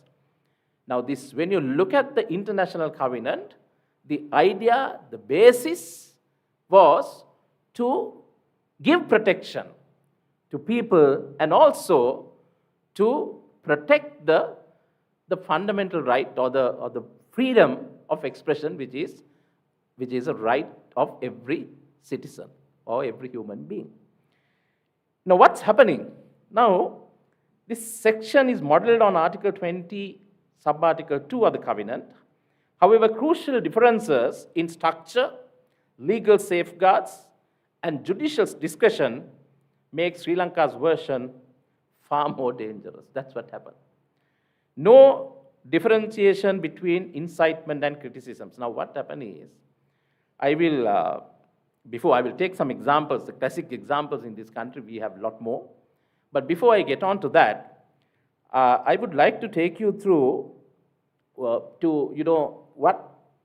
happened internationally, not only in Sri Lanka. Even in other member states, there were some issues in relation to the practical applicability or the practical application of the ICCPR International Convention. So thereafter, as a result of this, now they saw these particularly Article 20 being abused by certain other jurisdictions as well. So the United Nations Office of Human Rights had to look into this matter, and they had series of discussions. So they ultimately, after much deliberations, so they decided that you need to have an action plan to stop or to prevent the abuse of this covenant.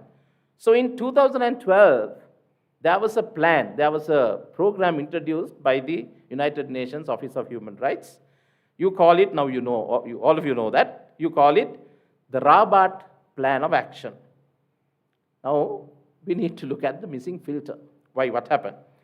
To avoid abuse of Article 20, the United Nations Office of High Commissioner for Human Rights developed this Rabat Plan of Action, a 6-part test, that's what they introduced, to determine if speech qualifies as incitement. Now, as you go through Article 20, the boundaries of expression, Clause 2 specifically says, prohibits any advocacy of national, racial, or religious hatred. National, racial, or religious hatred.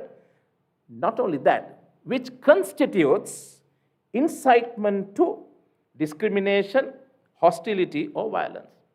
Now, you can certainly understand when you read it, the International Covenant is trying to protect the interest of the minority, just to protect them.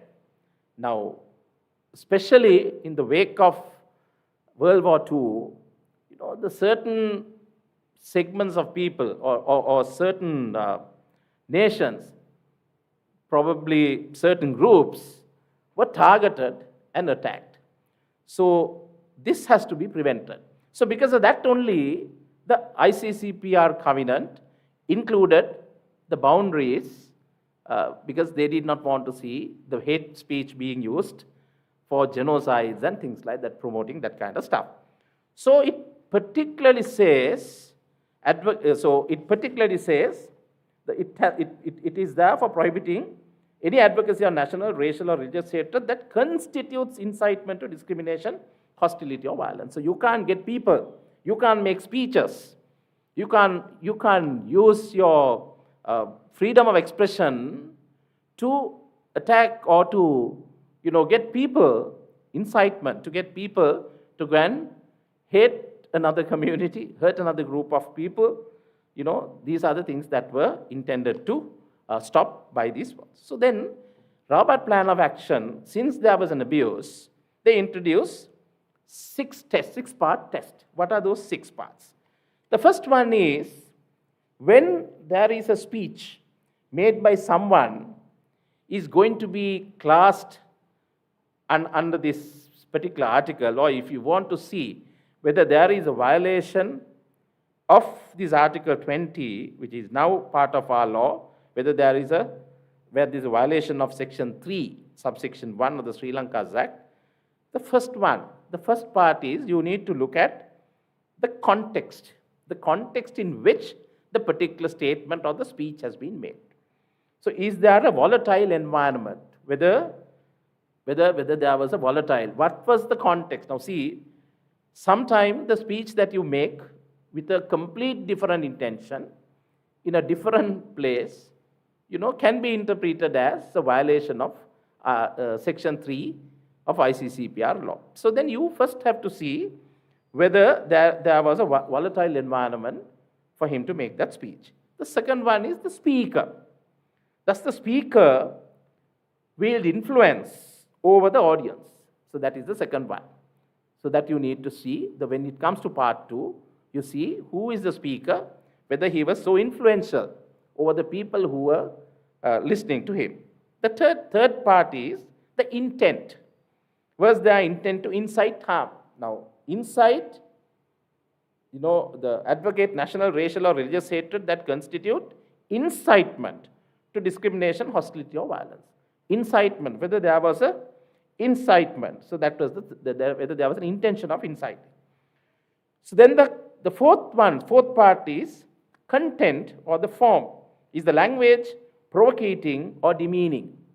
So there is whether the language that is being used is provocative or demeaning is the fourth thing that you need to check. Then the fifth one is extent. What is the reach of the message? So how far the message has gone? So that is also to be taken into consideration. Then the sixth part is likelihood of harm. Is there imminent danger? So when you apply the Rabat Plan of Action, when you apply the 6-part test to a statement, you first see whether there was a volatile environment, whether the speaker was influential over the audience, then whether there was any intention to incite harm. Then the fourth one, if all 3 are satisfied, then you go to the fourth one, whether the language used was provocative or demeaning. Then you go from there, what is the reach of the message, right? So how far, what is the reach, how many people have heard that? Then whether there is an imminent danger that as a result of this incitement, there would be any discrimination, hostility, or violence on certain set of people. So then only after applying this test that you can come to a conclusion that in fact there is any violation of the law. But Sri Lankan authorities, if you look at in the past, rarely apply this test. So what they do is they use the section very selectively and in repressive environment of Section 3. Now, we will take, since we don't have much time, we will take certain examples and we'll discuss that, then it will be easier. The first example that I can give you, how we have misused, how we have abused this particular law in this country. The first classical example is the journalist and a writer Shaktika Satkumar. I think all of you know about him. In fact, I spoke to him this morning as well. So Shaktika Satkumar is a writer who has written about 40 books, I guess. So Shaktika wrote a short story called Ardha. This short story he initially published in his own blog, not anywhere else. Right. Later, now I think it has become a book. It has been published in a book. So this particular short story is about a Buddhist monk who has, who derobed. He's not a monk anymore, and about his life, certain things about. It's a story. It's a short story that he has written. His creativity and things like that, what he has seen, what he may have heard. He included all that, he used all that, and he wrote, so this is a fictitious story. You may recall when Martin Vikramsinghe wrote Bhavataranaya in a very, like a complete different environment in 1970s. So there were some uproar. There were certain things, there were certain, the religious groups that were against him. But of course, later it was all settled. So these things do happen, like now, if you look at who this, some of these people who have written about certain religions, Salman Rushdie had a problem. So there are people who would like to write what they think, according to their thinking. And some people go against. But here, what happened to Shaktika? So there was a complaint made against him by a Buddhist priest. As a result of that, he was taken into custody. So now for them to take him to custody, there was no law, there was no breach of any law. There was no criminal action the criminal act that he has committed warranting his arrest. So he was taken into custody by Polgavela police on the basis that he had violated the section 3 of the ICCPR law. So the issue here is when someone is arrested and produced before the magistrate under section 3 of the ICCPR Act, the magistrate does not have the jurisdiction to grant bail. So the bail you can obtain only from the High Court. And that is also on exceptional circumstances. You will have to show exceptional circumstances. So there was, now when he was produced, the learned magistrate had to remand him. So he was remanded. And I really do not know whether the representative from the Attorney General's Department also had gone there. May have gone, I don't know. So, however, there was, he was kept continuously in remand for 130 days. From April to September, he was in remand. All what he did, he is not a person who has gone and, robbed the country's money or something like that. Not that he had gone and done any other criminal action. He was just a writer who had written a short story. So he was in remand for 130 days. And after that, after the 130 days in remand, he was released on bail. And 2 years later, from the date of his initial arrest, 2 years later, he was discharged, as the learned Attorney General had informed the court that they do not wish to institute any action against him. Just imagine a person who has written a short story had to be in remand. We all know the quality of the remand prison in this country. We being a country with so much of, the financial constraints, we can't give much, comfortable, we can't make it a comfortable place for the remand prisoners.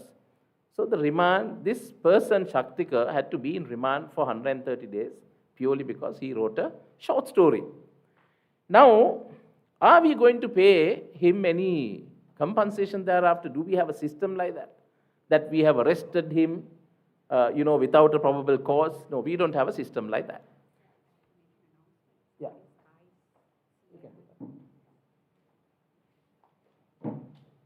Somebody's car with a number plate CAR9314. Can you please? Yes, thank you.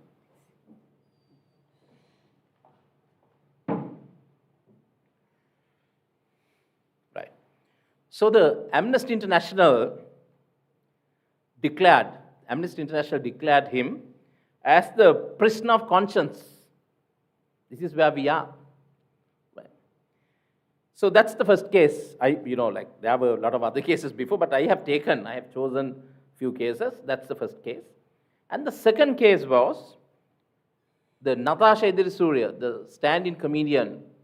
When I saw Natasha on stage, being a woman, performing an act like that, I was very impressed. But what happened? I don't know whether it's right for me to say this. I saw some other comedians like Laka and Sika, subsequently they were making statements. I'm not finding fault with them. That this clearly shows the chilling effect that a person would have, when this kind of laws are being abused. So they were trying to say, that's how I understood. I hope, I correctly understood what they were trying to say.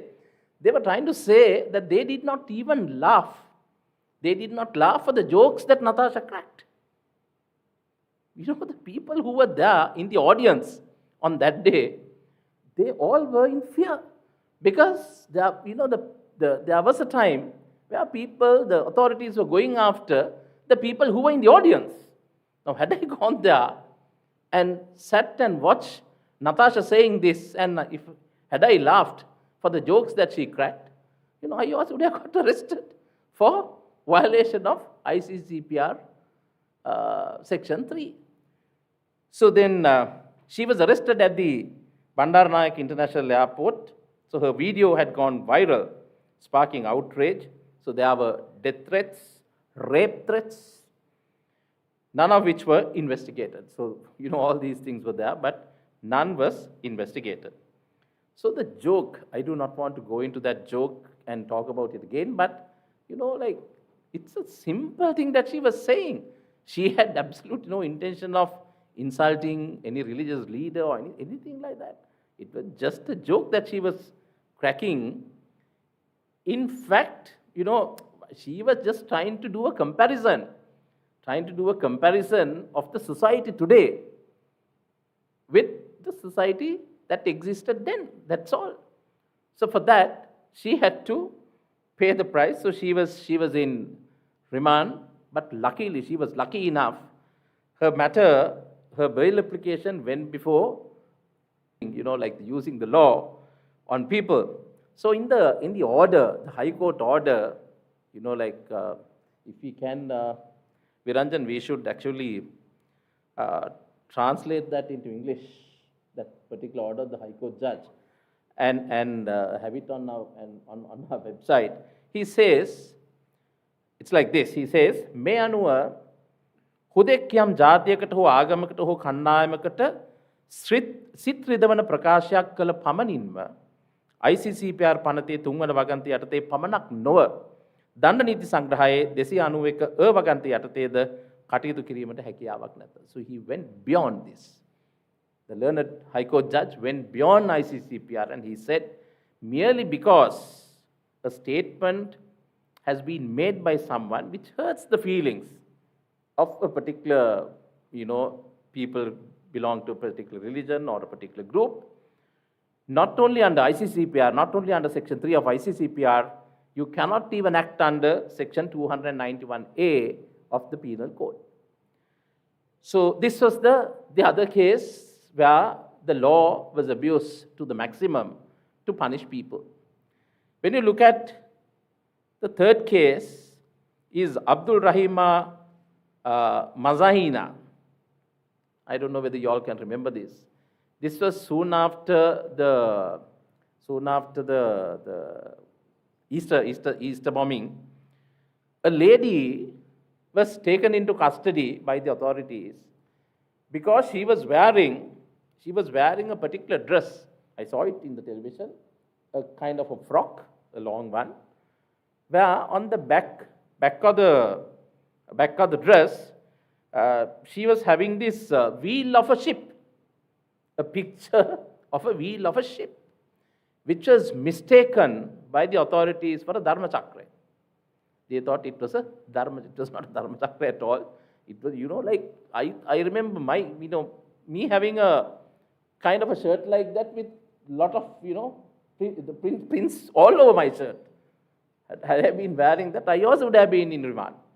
So now she was arrested and remanded by the magistrate, because what happens is, when someone is arrested and produced before a magistrate under the ICCPR, Section 3 of ICCPR, the magistrate does not have the jurisdiction to grant bail. So this is what they do. So they are not now. When it comes to this religious hatred and things like that, if you are going on that basis, you can easily charge someone under the penal code. If you really want to charge, if you really see that there is reasons to charge, you can charge under the penal code. The penal code is the law that deals with crimes.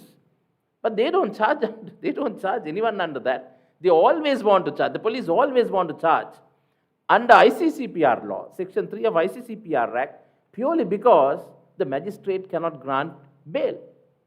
So you are sure that you can remand the person.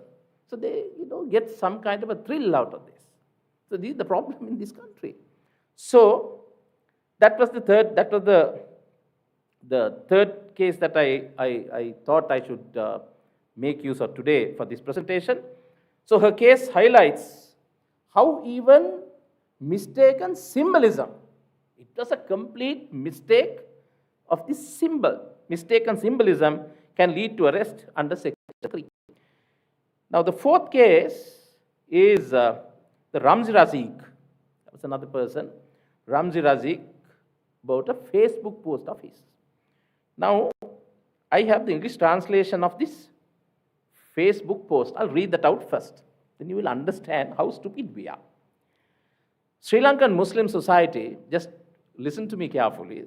Sri Lankan Muslim society is facing an ideological war, which is subtly handled by racist groups. The Muslims are surrounded on all four sides, so they are unable to resist this ideological warfare. The Muslim society is looking at its stunned, unable to act against the powerful psychological warfare that is being fought. Racist opponents are successfully achieving their targets, whereas Muslims are losing. Muslims must immediately prepare for an ideological jihad, within brackets, ideological struggle, taking it as a religious responsibility on behalf of the entire Sri Lankan society and all of its citizens. It is time to prepare for an ideological struggle using the pen and the keyboard as tools. That's what he says. At this time, Muslims should pay more attention to making the people aware of the truth, making use of every available space, including the mainstream media and social media vis-a-vis the hate propaganda carried out against Muslims. Do you see anything wrong in this? Do you see any incitement to hatred or religious violence or discrimination in this? Do you see any criminality in this statement? But what? He was, after 7 days from the above post, the post that I read out just now, he was arrested by the Criminal Investigation Department on 9th of April 2020 and produced before the Magistrate Court of Colombo, filing a B report containing charges under ICCPR Act and also the Computer Crimes Act. So this is how it is being done. Now, this is the third case. So when you look at the fourth case, I can actually speak more about the fourth case, but since some cases are still pending, it's about Prophet Jerome Fernando's case. The statement, I think all of you are aware of it. So he was arrested and produced before the magistrate. So there were a lawyers appeared in the magistrate's court and made submissions to say that he has not committed any offense under Section 3 of ICCPR Act. But yet, the learned magistrate decided that he should be made a respondent or a defendant or suspect. He should be made a suspect, and thereafter he was remanded.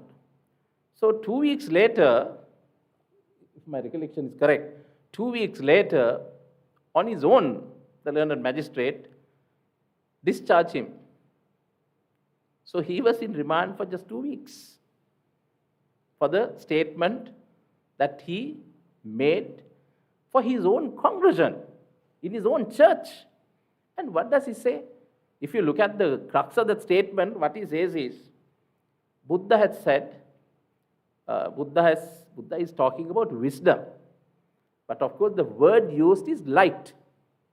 So in the Bible, in some place, it says, Lakshan will be able to help me with this. It says, Jesus apparently had said, I am the light of the world. So he says, Buddha was talking about the light. You know, he was searching for light.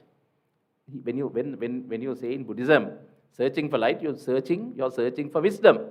So, but of course, that without going into that, he was just, on the surface, he was talking about it. He says, the Buddha was searching for light, and Jesus had said, I am the light of the world. So, in effect, Buddha was searching for Jesus. This is what he says. Is it a criminal offense? Has he made a statement with any criminal intent for him to get arrested and to be made a suspect? But what happened? So that's what happened. Now, his case, I think all those cases are still pending. I am actually handling one matter for him, so I do not want to talk about it much, but this is what happened. So he was arrested. So when you look at all these things, we have completely forgotten the ICCPR law was there for the protection of the minority groups, to look after their interest, protect them from any harm, any discrimination, but we are in fact using the same law to punish them. That is what they do. So the Human Rights Commission, I think when Dr. Deepika Udugava was the chairperson, she was very proactive. Is she seeing that?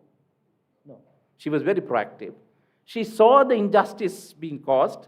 She, in fact, issued certain circulars and she issued certain documents to make the authorities understand the ICCPR law is there for the protection of the very minority groups that they are punishing using the same law.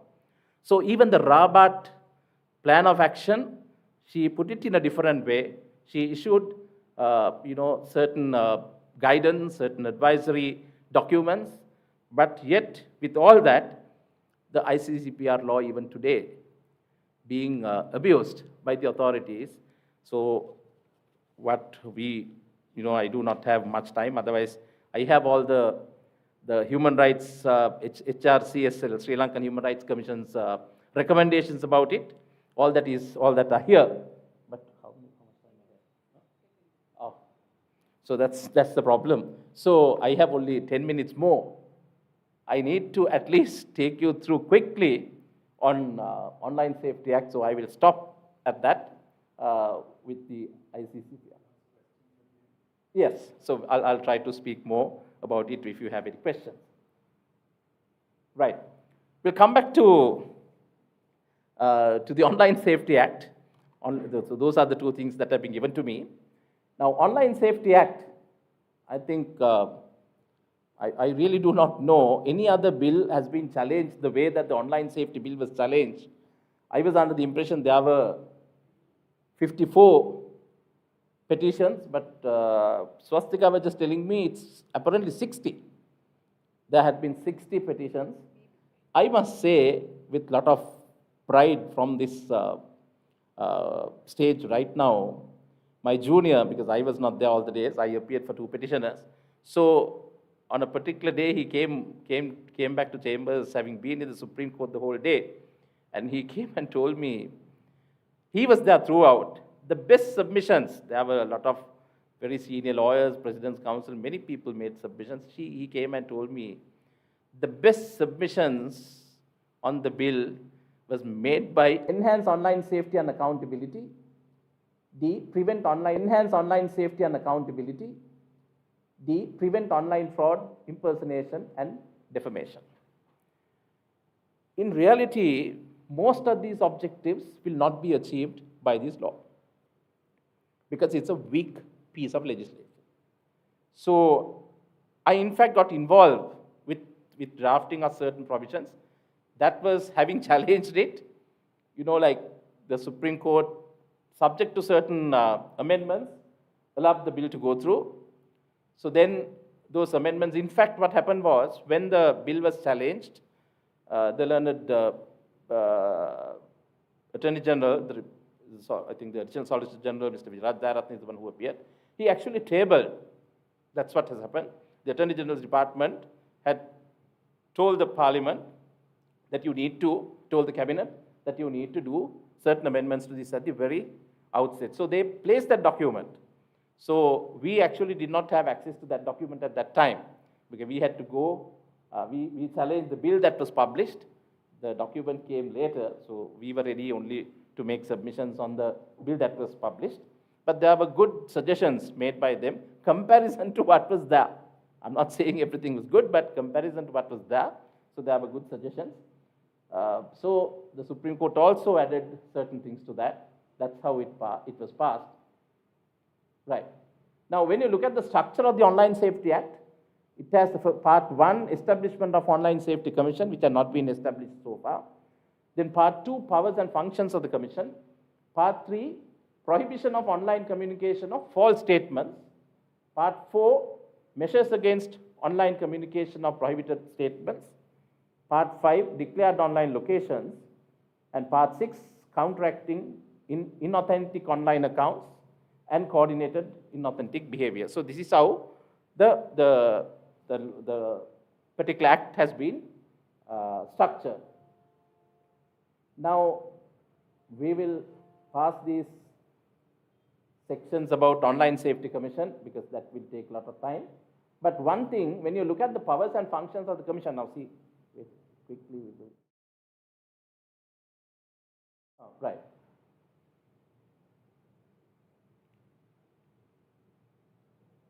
Powers. Right. So look at part 1, the establishment of the Online Safety Commission. The primary regulatory authority has been given to the Online Safety Commission to enforce the provisions of the Act. So enforcement, the powers have been given to the Commission. Regulate online speech. Then investigate prohibited statements. So this is what the Commission is doing. So individuals must directly seek court orders to prevent the circulation of, so there are ways like that.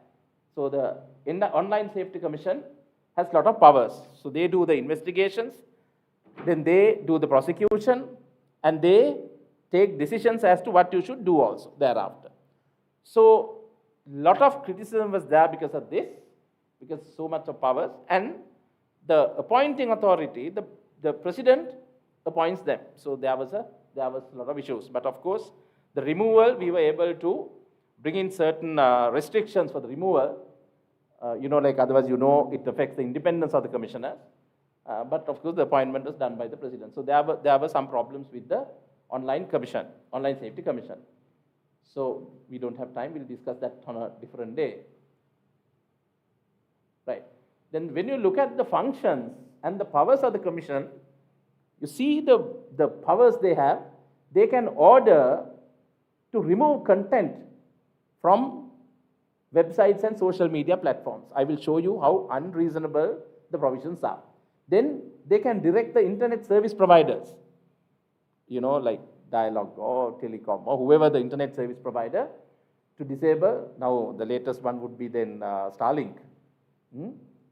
I do not know how they are going to give those orders to them, but internet service providers can be ordered to disable access to online platforms. So if you have a platform and like there are some complaints, they investigate on the complaints and they decide that you need to take down. If you don't do it, they will order the internet service providers to disable access. So no one will be able to access that platform thereafter.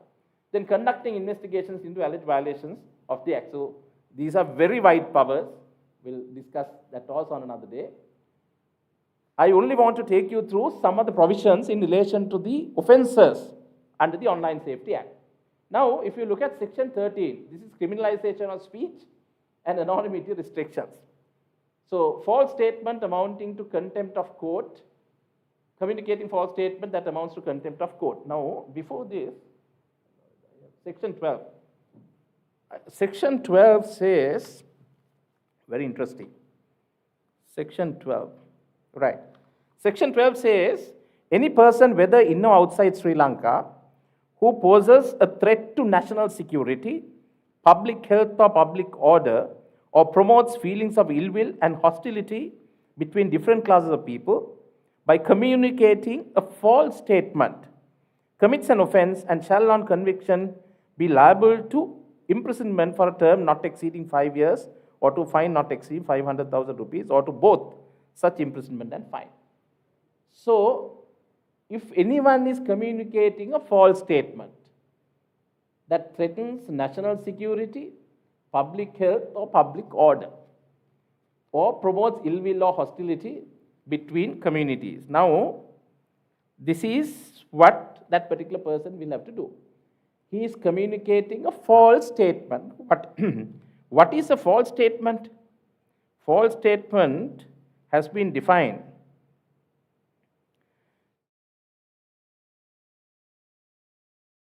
In 52, the interpretation section says, false statement means a statement that is known or believed by its maker to be incorrect or untrue and is made specially with intent to deceive or mislead but does not include a caution, an opinion or imputation made in good faith. So when someone says, don't you want to bring the money that was transported from Sri Lanka to Uganda?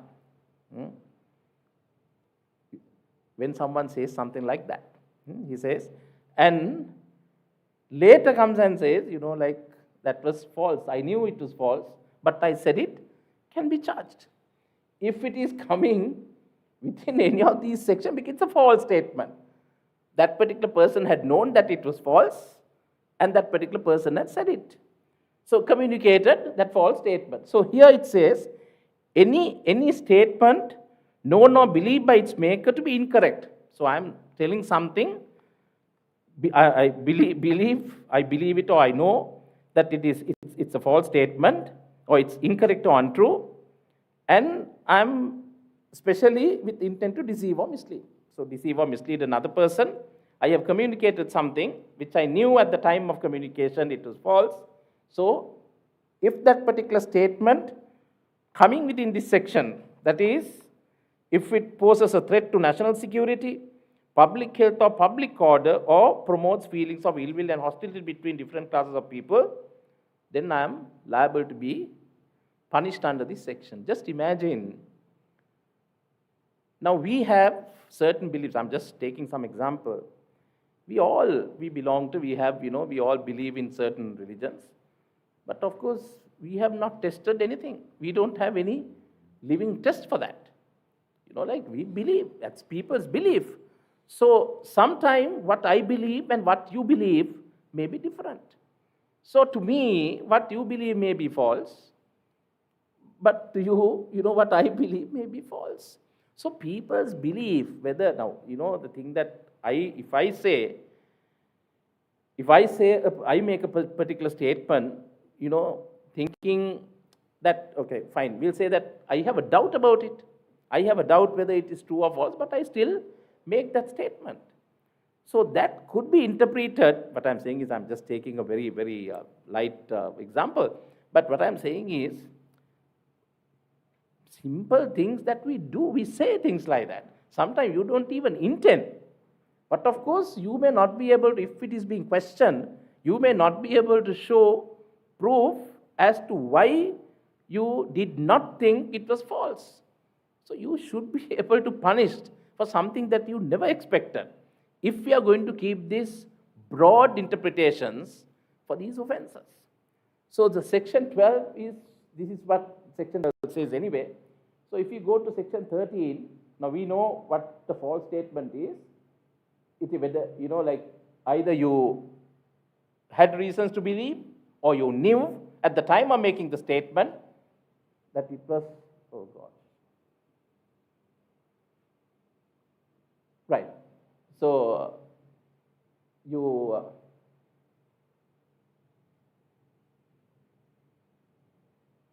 on its own now.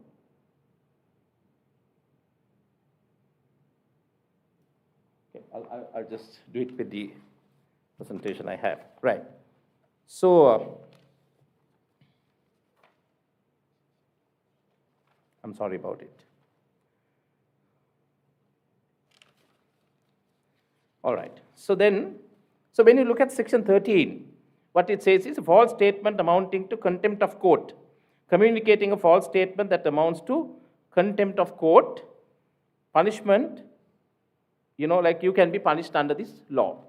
When you look at section 14, false statement causing or intending to cause rioting. So if you look at section 14, what section 14 says is, these are very broad sections. Section 14, is it okay now? Right. If you look at section 14, it says, any person, whether in or outside Sri Lanka, who maliciously or wantonly, by way of online account or through an online location, by communicating a false statement, gives provocation to any person or incites any person intending or knowing it to be likely that such provocation or incitement will cause the offense of rioting to be committed. Now see, when you look at the examples that I took under ICCPR section 3, something very similar. Incitement to hatred or discrimination, how that section has been interpreted. This is also a similar section here. So when you have this kind of sections, like it gives you the chilling effect because you do not know if you make a statement, if you freely speak, where you would end up and what kind of punishment will come for you from the authorities. So section 14, you look at the penalty, 5 years, not easy, up to 5 years imprisonment and 500 rupee fine. So you make a statement, but no riots occur. You only have made the statement and it has stopped there. No one is taking serious about your statement. But still you go into jail for 3 years. 3 years imprisonment and 300,000 rupee fine. So these are the provisions we have in this law. If you look at section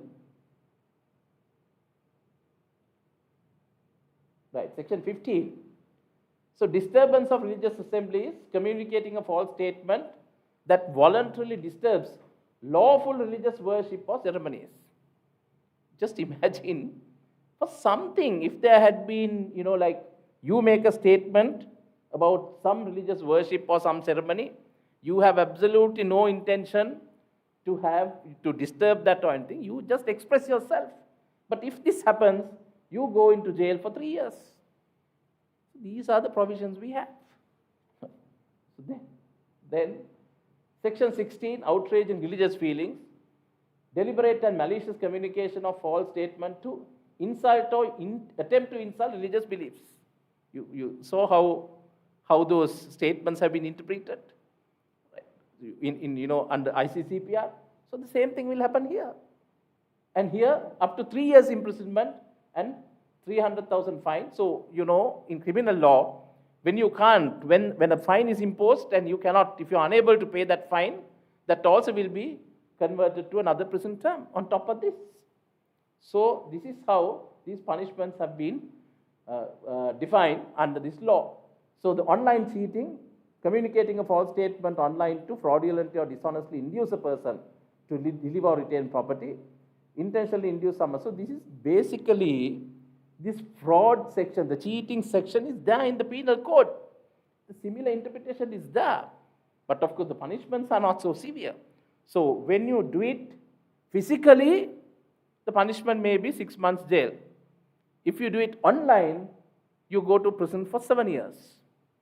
The action is the same. Impersonation, cheating. I'm not promoting or I'm not defending cheaters.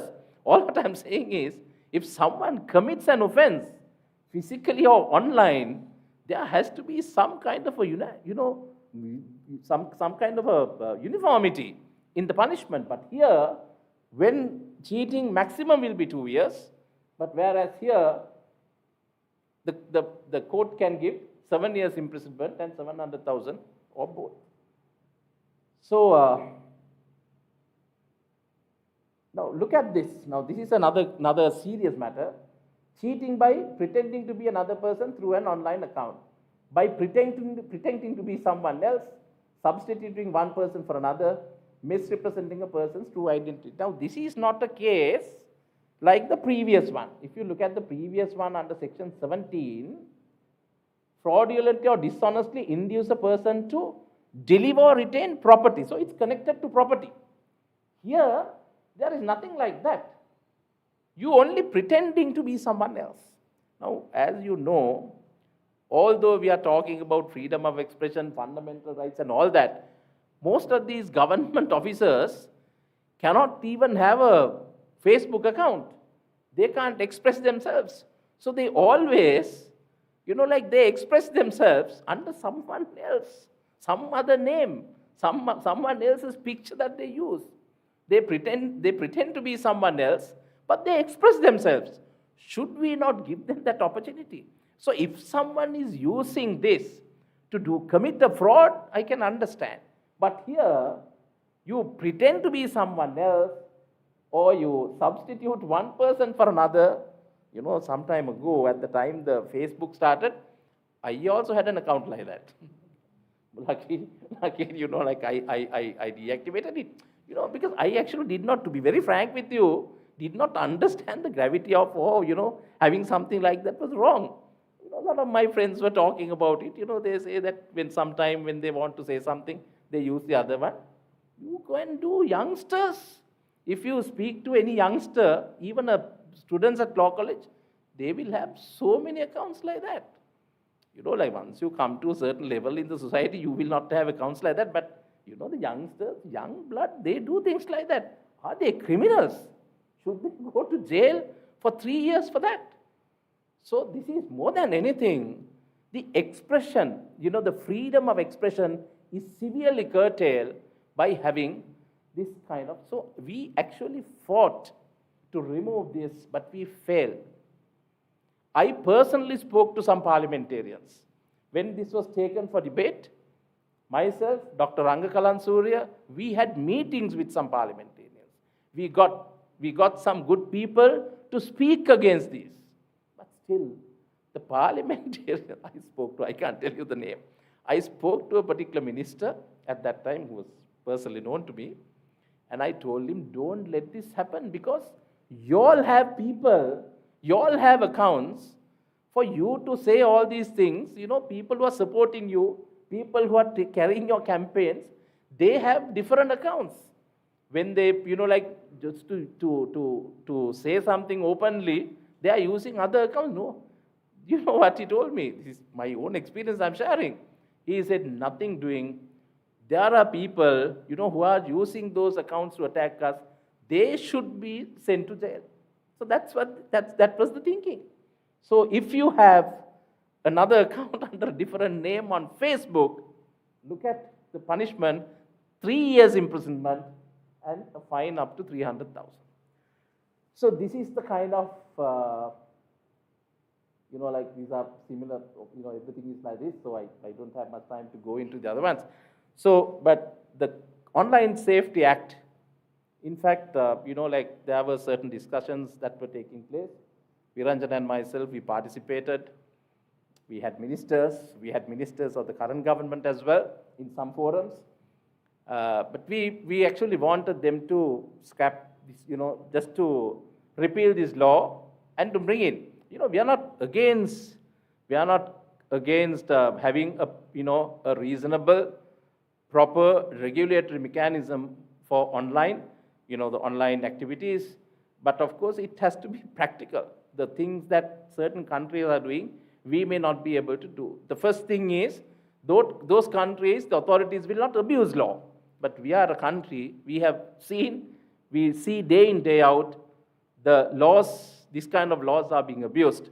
So we cannot risk these anymore. We have a lot to talk about all these things, but unfortunately, the time doesn't permit me to speak more. So we will see whether we can discuss more at the question time. Thank you very much.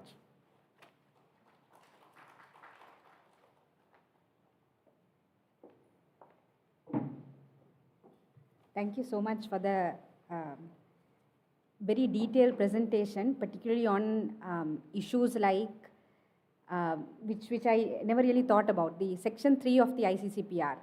When you decouple two sections, two articles in an international convention, the article on freedom of expression, and then the article which puts restrictions on that particular right.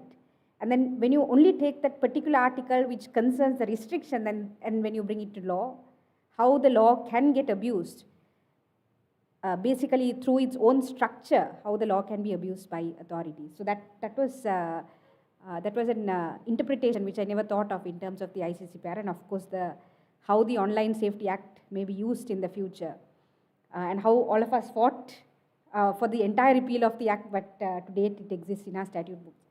So I will go to our next speaker, Mr. Senani Dayaratna. I'm supposed to, he also has a large introduction, but, okay. But Mr. Senani Dayaratna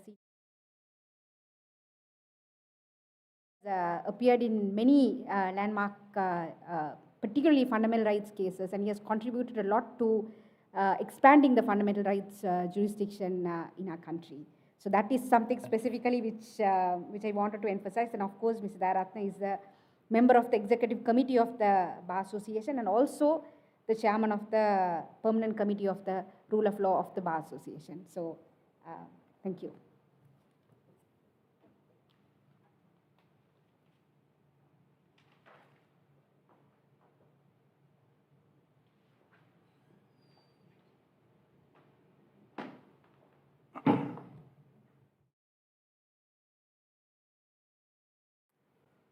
Can I first know how many media professionals are in this group?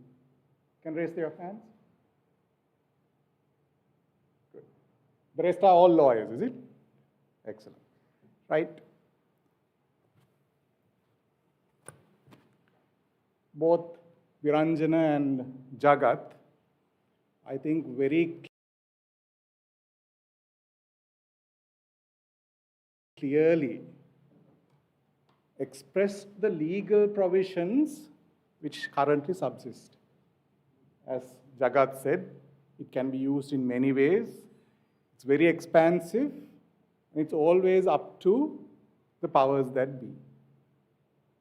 Some very enlightening, illustrative examples are brought forth by Jagat, including Natasha Edirusuriya's case.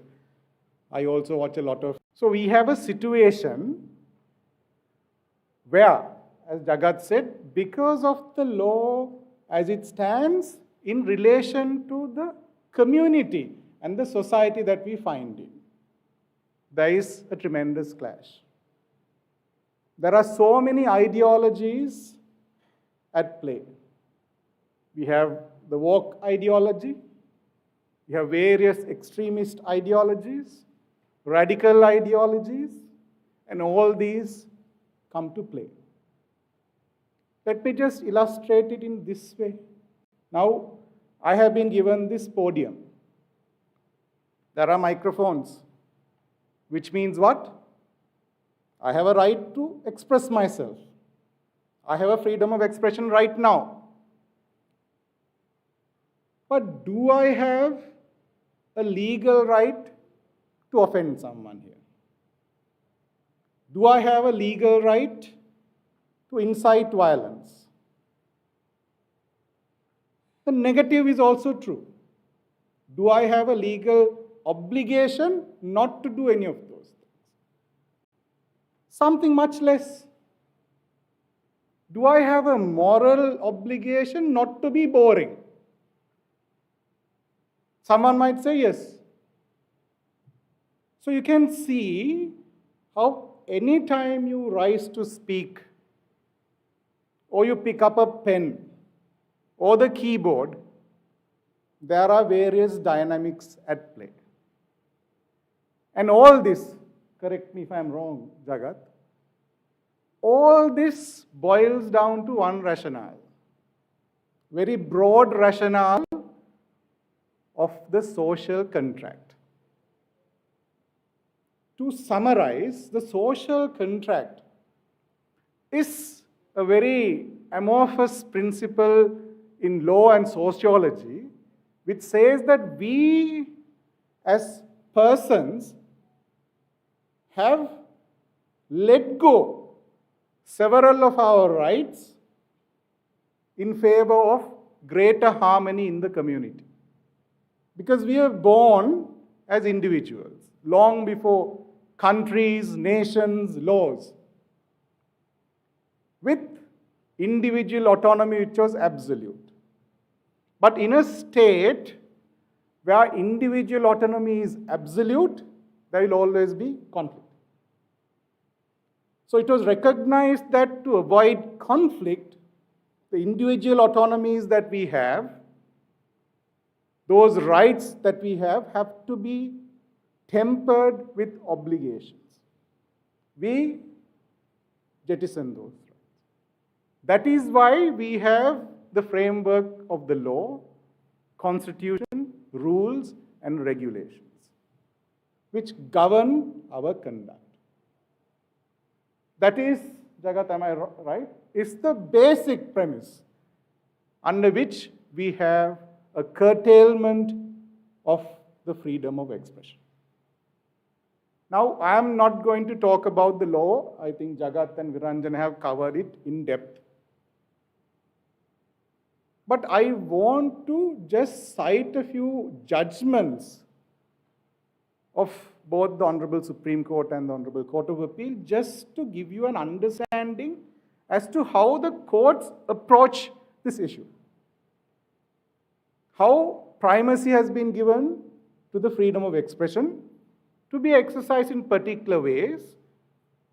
And with each of those judgments, which go back in time, the executive and the legislature counter it with more laws. Now, just as a point of interest, unfortunately, Sri Lanka ranks 135th in 180 in press freedom. That's an abysmal figure. That's a very, very bad figure for a country which is supposed to be a republic. A republic which is governed by the rule of law. That figure stands in stark contrast to the pronouncements of the courts as to how this freedom of expression can be exercised. Jagat spoke of truth, of falsity. The Honorable Court of the Supreme Court in this country has said even a false statement should be protected. Our courts have given freedoms to public officials to give media statements which are contravening the Establishment Code and other rules and regulations. As Jagat said, even in Natasha's case, she was ultimately exonerated. There are exonerations galore, but also new laws galore. Just as a point of interest, Mr. Vikramanayake spoke about the Online Safety Act and the special determinations which preceded the enactment. Despite Swastika's and others' brilliant submissions, it became law. But what is perhaps lesser known is, in its special determination, the Honorable Supreme Court was very clear about certain clauses and provisions of that bill which had to be changed if it was not to be passed by a special majority and a referendum. But none of those observations of the Honorable Supreme Court was recognized or given effect to in the final enactment. In fact, currently, there are 3 fundamental rights cases before the Honorable Supreme Court which challenges the certification of the bill by the Speaker, because there is no post-enactment review in this country, so people had to be creative. This shows the extent to which the sentiment expressed by Mr. Vikramanayaka's ministerial friend, who said, no, we have to take action against these people, I'm sure it's a mutual friend, shows the extent to which the powers that be will go to curtail those rights. Now, let me just, in contradistinction, to show how far the courts in this country have been active and have tried to immerse this entire dialogue, this discourse in progressive thought. Let me just cite some case law. Now, if you take the case of Joseph Perera versus Attorney General, it was in 1992, the court went to the very essence and said that the dissemination of information was an extension of the freedom of expression and had to be promoted, nurtured, and protected. In Deshapriya versus the Municipal Council, Nuwara, 1995 case, the court said political dissent should not only be protected, it should be encouraged. In the Goldface Green case, also, the courts buttressed the principle that the freedom of expression was to be exercised in its full breadth.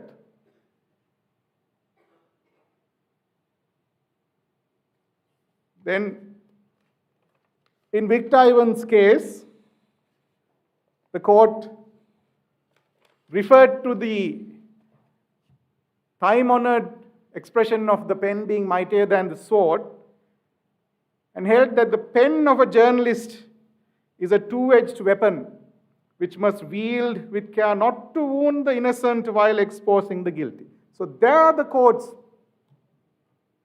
very clearly drew the importance of balance. Now I am coming to that, because one of the areas that has been given to me is to discuss practical ways of avoiding the pitfalls that the law provides. Now, when you read the jurisprudence of this country, and I only cited a few cases, what is clear is that all the judgments of the Honorable Supreme Court clearly say there is a freedom of expression that is very wide, that is a sword that can be used broadly, but it has to be circumspect. There has to be a consideration of your consequences. That is what this boils down to. That is why I referred to the social contract. Why we have these laws. Why we have this restriction against individual freedom. It comes down to very simple matters of consideration. That is my view. It comes down to balance. Would you agree, Jagat? It comes down to proportion. Your actions, either as individual citizens or as journalists, will have consequences. Even, Jagat, you spoke of the disparity in the sentencing and the penalty for online activity as opposed to the actual physical act, I think it is a matter of reach. With an individual act, a physical act, your impact will be perhaps in respect of 1 or 2 people. But online, it's vast. So I am not defending the legislation. I think it's important also to strike a balance. Lakshan, is that not correct? I am not defending the legislation, but I am trying to rationalize it with a view to discharging my mandate here, which is to discuss the practical ways of avoiding those pitfalls. So what would get you into trouble? When you offend someone. And I use the word offend in a very light way. When you offend someone, it is a reference to your communicating to a person that they will be in some way negatively affected by what you did. It could be by hurting religious sensitivities. It could be by hurting political sensitivities, personal sensitivities, any of those matters. So what should be done? The practical way through is to be very conscious of those acts. The laws are there to protect not just yourself as an individual, but also the community at large. So every action having a consequence being the theme, when you pick up that pen, when you pick up that keyboard, when you pick up whatever means of communication, just be mindful that there is always a law which will be used against you if it offends those sensitivities and feelings. So what do? Does that mean that you cannot pick up a pen? Does that mean that you cannot pick up the keyboard? No.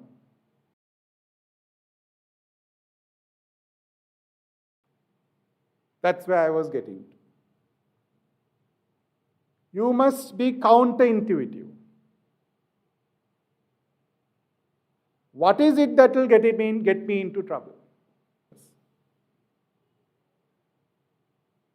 Is what I'm going to say truthful? Is what I'm going to say of some worth to society? Is there a legal or moral justification? Those are matters that you can look at. This concept of cause and effect was considered in the seminal judgment of Sunila Abesekar. In the case of Sunila Abesekar, the Honorable Supreme Court was called upon to examine very critically in what circumstances can the state restrict your freedom of expression. And clear-cut guidelines were given. First of all, a lawful enactment, a valid law had to be used against you. You could not be fanciful in your interpretation. So you had to refer to either the Online Safety Act or one of those laws. Secondly, there had to be a rational nexus, a rational objective to be achieved by restricting your freedom of expression. So there had to be a law, there had to be a rational objective that was sought to be achieved by restricting your freedom. Those two are very vital. And then the conduct was considered. So, we come to the issue of proportionality. All these matters, when taken in conjunction, lead to the issue of proportionality. The proportionality principle, quite simply put, means that what you do must be proportionate to the mischief that you're seeking to avoid. So if you are trying to highlight a particular condition in society, the act of corruption of someone, the act of immorality of someone, of indecorous conduct, you do so in a manner that is proportionate to the mischief that you're seeking to avoid and the consequences, and how those principles can be communicated to the manner in which you behave. So I'm not going to take too much time as I propose to Jagat. I think it may be more useful, since I'm seeing some nodding heads, if we entertain questions from the audience and clarify any issues that you want. Thank you.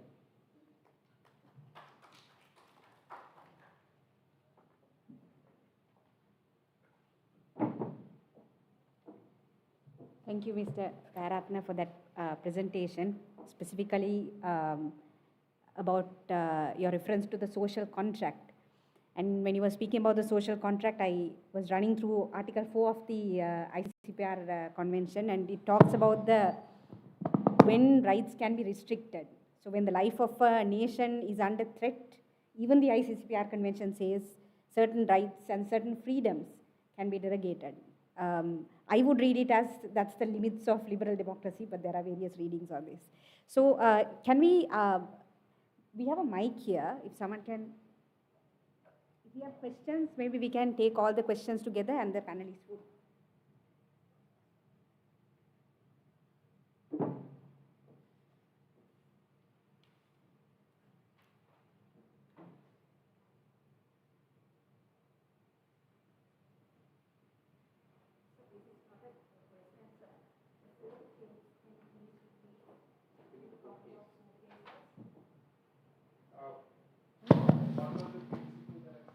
The Joseph Pereira case, the Desha Priya, and the Golface Green, and the fourth case, Sunila, basically. Okay, thank you very much.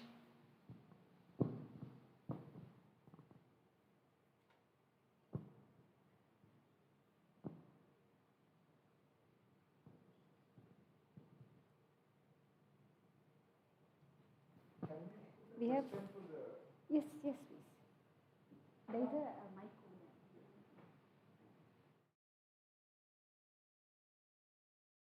Of expression and control of the media and also society is emerging. It's a matter of great dialogue. Now, Jagat spoke about Natasha's issue, about how she, I think it was a reference to Prince Siddhartha, how a comedian in this stand-up routine referred to a particular religious issue and then had to undergo this trauma of it. Can we know what your views are about what are the boundaries that would be applicable to freedom of expression in relation to religious sensitivities? Can I ask that question? Is it unabridged freedom, or should there be limits, and where?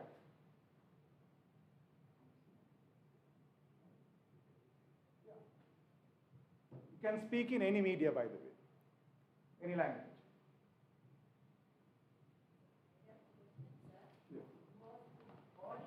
Appropriate for her to say such a thing. Her audience she targeted, I mean the audience that was present there, was that speech appropriate there? Just to clarify, it was not a speech. I'm sorry. Not a speech, the comedy. I'm Razni. Sorry? Razni. Razni, now, it's interesting. Students. Interesting point that you drew up. Bear in mind that this was a stand-up comedy routine. So the people who went there were not expecting a political discourse or a religious discourse. They were there for a laugh. And anyone there would have known that she was cracking a joke. Right? So if it is an audience where people are expecting you to crack a joke, and you know that when you crack a joke, 99% of the time it's not serious. Would you say that in such a situation to just crack a joke about any religious figure is appropriate? In our country, unlike in the US or other European countries, comedy shows are huge. It's a huge industry. But we don't have such a recognition in our country. And that's my question now. We are not comedian show oriented people. We don't have a budget for that, and we are not much aware of these entertainments other than other entertainments. So did people expect her to say such things, and were people aware of this? She was part of the comedy show, and she's a comedian, and it was right for her to do that, because I don't have much education in that particular case. I can't still remember her audience. I think they were school past students, or it was in a school or something like that. So were the audience informed, this is our show and there's a comedian who's coming, and so people are prepared for such a receiving thing? No, it's a show of stand-up comedians. It's a public show. Public show. Public show of stand-up comedians, a set of stand-up comedians. So it was a show that was Abhi, with a lot of awareness. we'll switch on to Sinhalese language. I think, some people might even, like we can have a more interactive conversation. Then මේකේ ප්‍රශ්නේ දැන් බුදුදහ අපි දැන් සෙනානිගේ ගැටලු සෙනානි අහපු ප්‍රශ්නේ තමයි ඕගොල්ලන්ගේම සෙනානි අහපු ප්‍රශ්නේ තමයි ආගම් වලට ගැන හිනා වෙන්න හරි නැත්නම් විවේචනය කරන්න හරි මොකක් හරි එක අපි යම් යම් සීමාවල් පැනවිය යුතුද එහෙම නැත්නම් අසීමිත නිදහසක් තිබිය යුතුද කියන එක. අසීමිත නිදහසක් මගේ view එක කිසිම දෙයකට අසීමිත නිදහසක් තියෙන්න බෑ. නිදහසට හැම වෙලාවෙම ඇතම් සීමාවල් තියෙනවා. විශේෂයෙන්ම අපේ වගේ සංස්කෘතියක් තියෙන අපේ වගේ රටක මොන ආගම මොන ජාතිය වුණත් අපිට සංස්කෘතික බැඳීම් තියෙනවා. එතකොට අපේ වගේ රටවල් වල අපිට යුරෝපය හෝ එහෙම නැත්නම් ඇමරිකා එක්සත් ජනපදය කරන ගානට කරන්න බෑ. නමුත් නතාෂා කියන්නේ මොකද්ද? නතාෂා කියන්නේ නතාෂාගේ ෂෝ එක අතරවාරදී නතාෂා කියනවා සිද්ධාර්ථ කුමාරයා ඉපදිච්ච කාලෙදී සිද්ධාර්ථ කුමාරයා අපි දන්නවා සිද්ධාර්ථ කුමාරයා ඉපදිලා අර මේ පියුම් මොනවද ඒකට කියන්නේ නෙළුම් මල් වල ඇවිද්ද කතාව. දැන් ඒක සම්බන්ධයෙන් මම දැකලා තියෙනවා විද්වත් සාකච්ඡාවල් යනවා.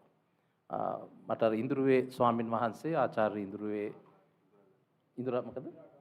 ඉන්ද්‍රාගාරේ හාමුදුරුවෝ මම දැක්කා උන්වහන්සේ කියනවා මේ බෞද්ධ සාහිත්‍යයයි බුදු දහමයි කියලා කියන්නේ දෙකක්.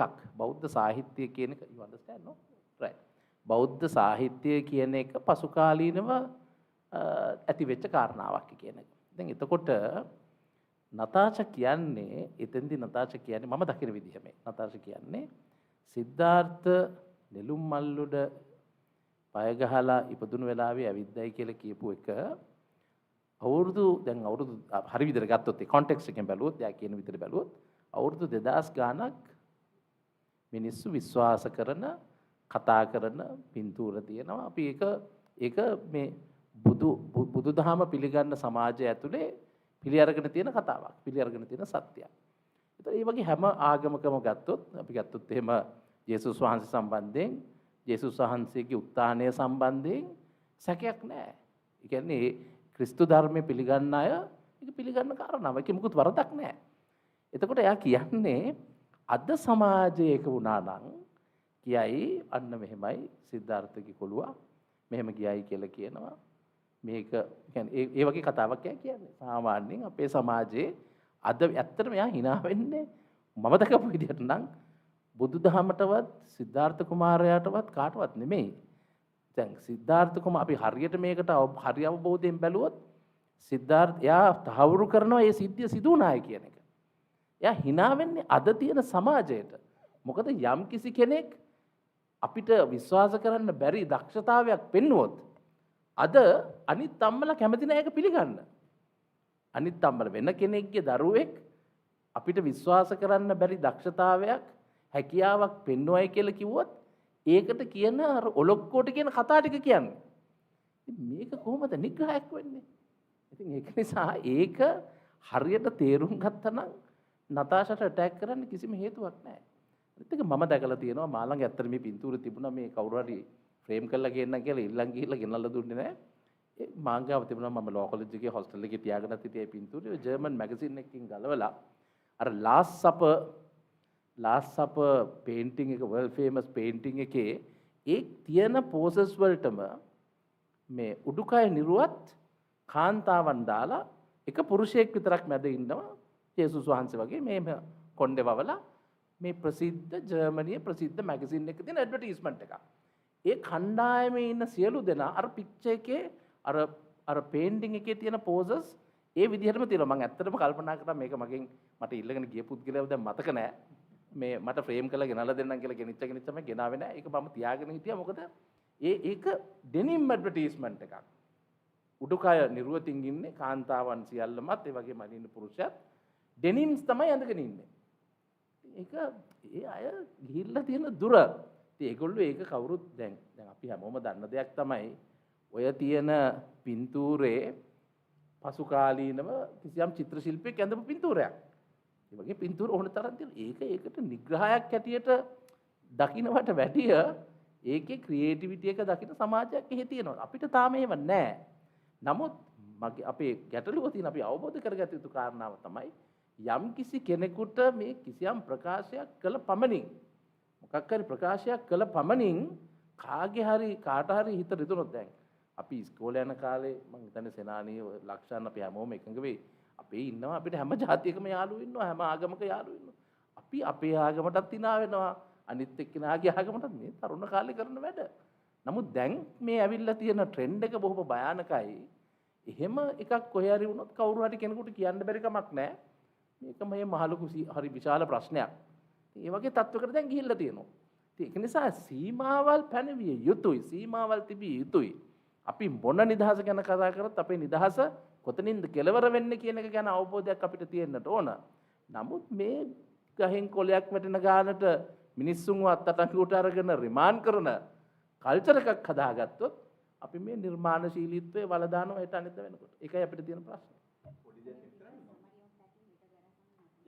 Right. Now, no. What I was telling, now, if you look at what Natasha said, Natasha was basically not insulting Prince Siddhartha or anyone. There was nothing like that. She just took that example to say a particular young kid, a newborn baby, had done that miraculous act. But if something like that happens today, how another mother who is not going to appreciate, someone else's child being so miraculous or so talented, something unbelievable that particular kid has done, will not accept it and laugh at it or ridicule it. That's what she was trying to say. So in effect, what was there in Buddhist literature for last 2,500 years, she confirms it. She doesn't say it's a lie. She confirms that it happened. But what she says is, if it happens now, this is how the mothers are going to, because it could be the greatest human being on earth that may have been born. But still, the mothers of, these days will not accept it, so long as it's not that particular person's child. So that's what she was saying.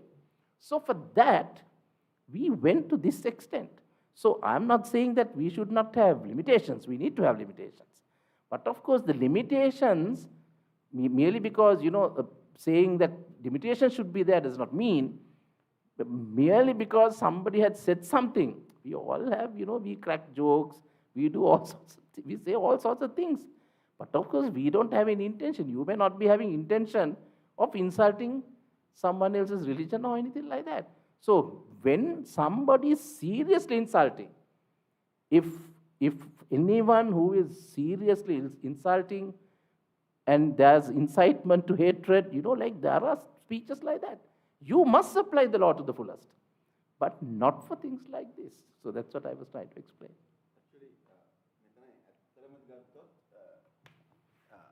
මෙන්න මෙහෙම අපි හිතුවොත් ඕකේ ඒක තමයි දැන් ලෝ එකට අපි කෙලින්ම ඇප්ලයි කරොත් මිස්ටර් ක්‍රනායක කිව්වා වගේ අර ආදිත්‍ය පටවැන්දි මහාධිකරණ මිනිසුමාගේ ජජ්මන්ට් එක සිංහලෙන් එකේ තියෙන එක ක්ලියර්ලි කියනවා රබාත් ප්‍රින්සිපල් ගැන.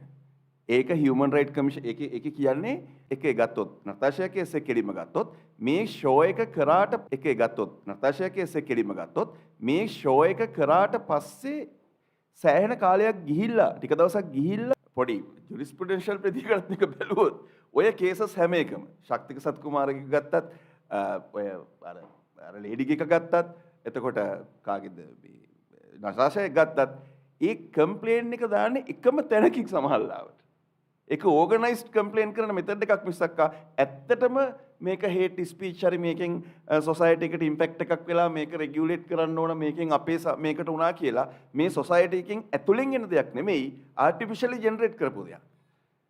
ඉතින් ඒව මං හිතන්නේ අර බී රිපෝට්ස් වලදී අර කිව්වාගේ දාලා ඇතුළට දාන්න ඕන හින්දා එකෙන් දානවා ඊට පස්සේ තියා ගන්නවා. හැබැයි හයිකෝට් එකට කොහරි ගියාම තමයි ඒක හරියට ඇනලයිස් වෙන්නේ. එතකොට අර ප්‍රොසෙස් එකේ වෙන ඉම්ප්ලිමන්ටේෂන් ප්‍රොසෙස් එකේ තියෙන ඉෂුස් නිසා තමයි ඇත්තටම මේවා මේ විදිහට ලොකු ප්‍රශ්න වෙන්නේ. අර මම හිතන්නේ ඔයගොල්ලන් හැමෝටම මතකයි අර කවුද මේ අර බෝධිසත්වයා කියලා තමන්ව හඳුන්වගත්ත පුද්ගලෙක් හිටියානේ. එකද මම දැක්කම ටීවී එකේම පෙන්වුවා මිනිහම තරස් කරා. මම දැක්ක ඉන්න විශාල ඉතින් ඔය වගේ ඔය විදියට තමන්ව හඳුන්ව ගන්න මිනිස්සු ඉන්නවා. ඒක මේ ලුකුවට කලබල වෙලා නටන්න කාරණාවක් නෙමෙයි. බෝධිසත්වයන් ඇත්ත වශයෙන්ම බෝධිසත්වය වෙන්න පුළුවන්නේ. බෝධිසත්වෙක් ඇත්තට පහළ වෙන්න පුළුවන්. දැන් මේ තියෙන විදියට අපි මේ නීතිය පාවිච්චි කරන විදියට සත්‍ය වශයෙන්ම බෝධිසත්වය පහළ වුණොත් බෝධිසත්වයවත් අත්අඩංගුවට ගන්නවා. කිව්වොත් අත්අඩංගුවට ගත්තා. ඒක තමයි මේ නීතිය අද වෙනකොට අපේ රට පාවිච්චි කරන විදිය.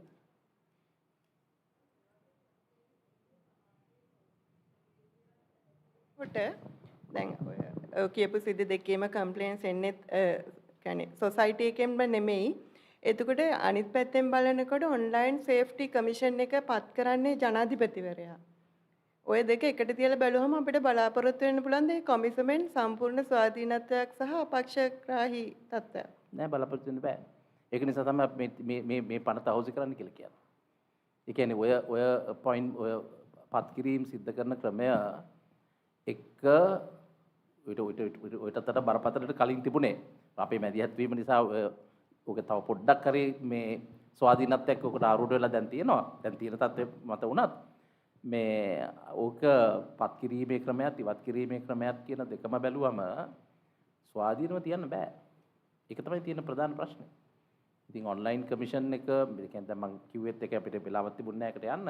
එතකොට කම්ප්ලේන් එකක් කරාම ඉන්වෙස්ටිගේෂන් ඔෆිසර්ස්ලාව පත් කරලා ඉන්වෙස්ටිගේෂන් එක කරන්නේත් ඒ අයමයි. නඩු අහන්නෙත් ඒ අයමයි. එතකොට අයින් කරන්න කියලා ඉවත් කරන්න කියලා නියෝගය දෙන්නෙත් ඒ අයමයි. ඒක පැය 24ක් ඇතුළත ඉවත් කරේ නැත්නම් මේ possible to find a person. But when it's come for this kind of online, something related to journalists or something, overnight they can find the entire history for 20 years or something. So my question is that the same department dealing the both cases, or do they have a separate thing to deal with the national security?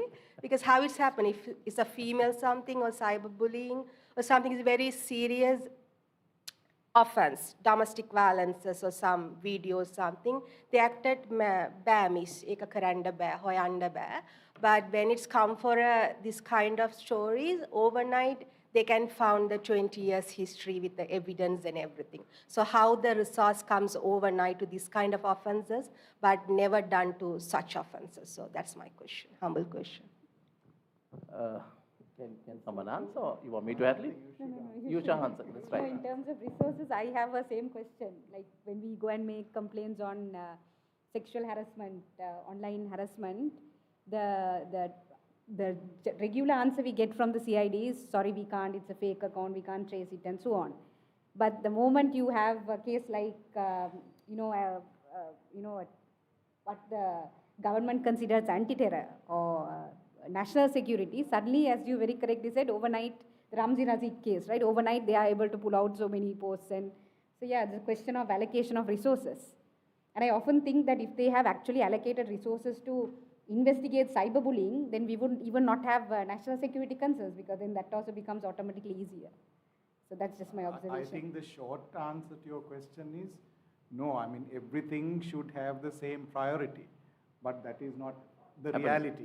That is not the reality, because even these institutions, and this is not correct at all, these institutions have their own political expediencies, they have their own priorities. But as I said, the short answer is no. It should be the same resources which should be allocated for all these issues. I'll give you a classic example of how these laws being used, right? Now, if you look at Section 20 of the Online Safety Act, now we actually, at the time, just before it was debated in the Parliament, we fought with the people who were involved in drafting.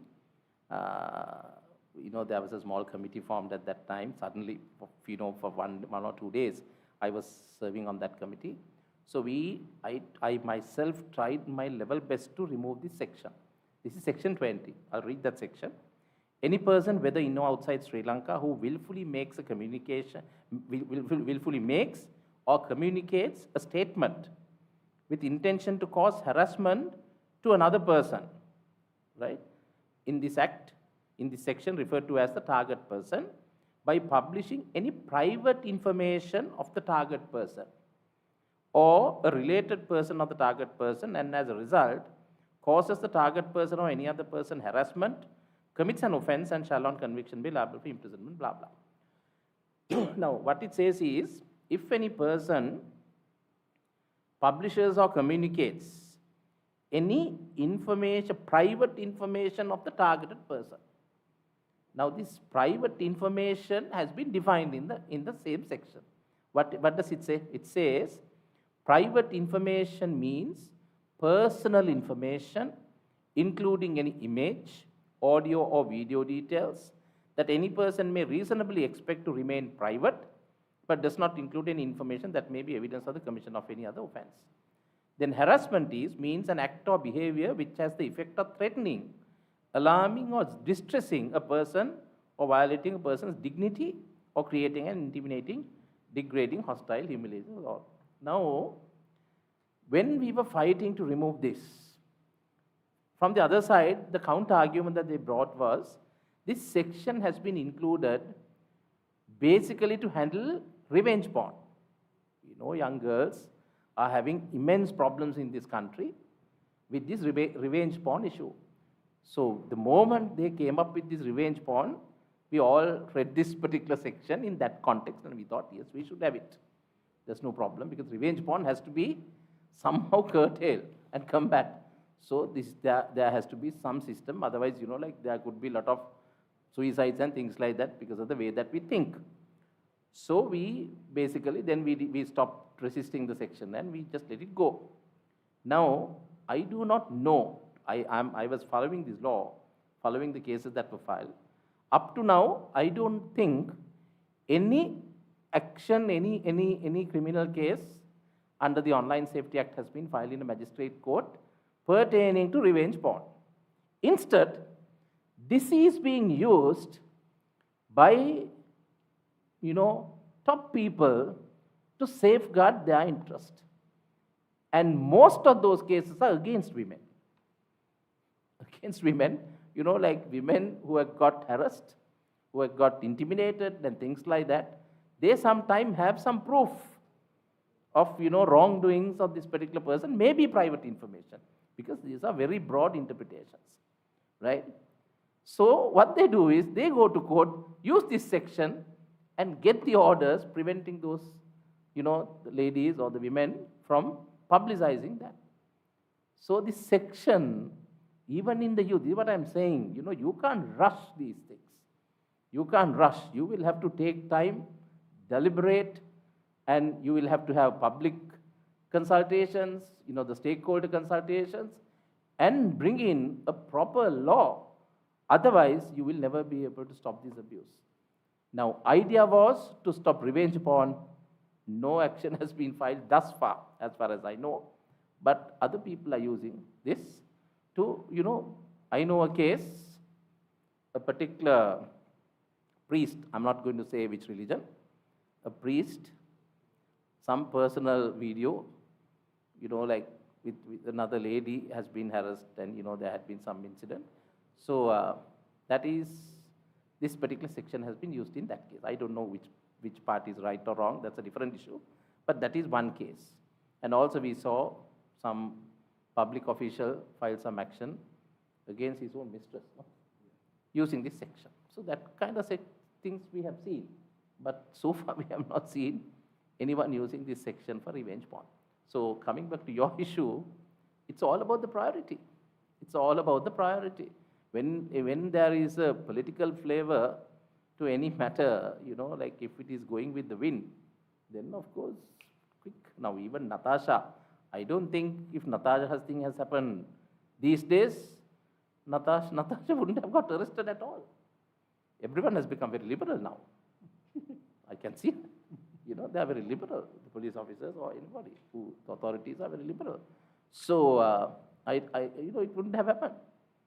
But then, at that time, that is how they used it. This is the problem.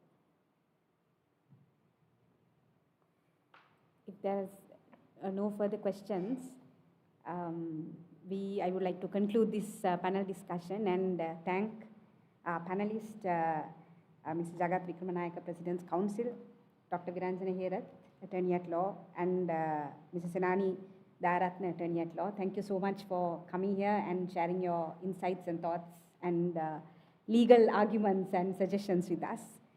Thank you for having us. And also, at this point, I would like to thank the President Bar Association, Mr. Rajiv Amarasuriya, and the Bar Association Executive Committee members who came here today to support our event in the early hours. Mr. Lakshan Dayas, the Chairman of the Human Rights Committee, for guiding us to have this event and supporting us. The Bar Association for giving us this hall and making arrangements for this event. The Media Law Forum for supporting this event and sponsoring it. Mr. Prabuddha Ratnayaka for being instrumental in organizing this event. And the staff and the media personalities who have come here to give coverage to this event, thank you so much. The Bar Association staff who prepared this stage, prepared this event for all of us to come here and have this discussion, thank you so much. And also to the audience. Thank you so much for coming and engaging with us, engaging in this discussion. This is a huge encouragement to the Bar Association Human Rights Committee, an encouragement so that we will have more programs like this. Please give your feedbacks. This would be very useful for us. Thank you so much and have a pleasant evening. Thank you.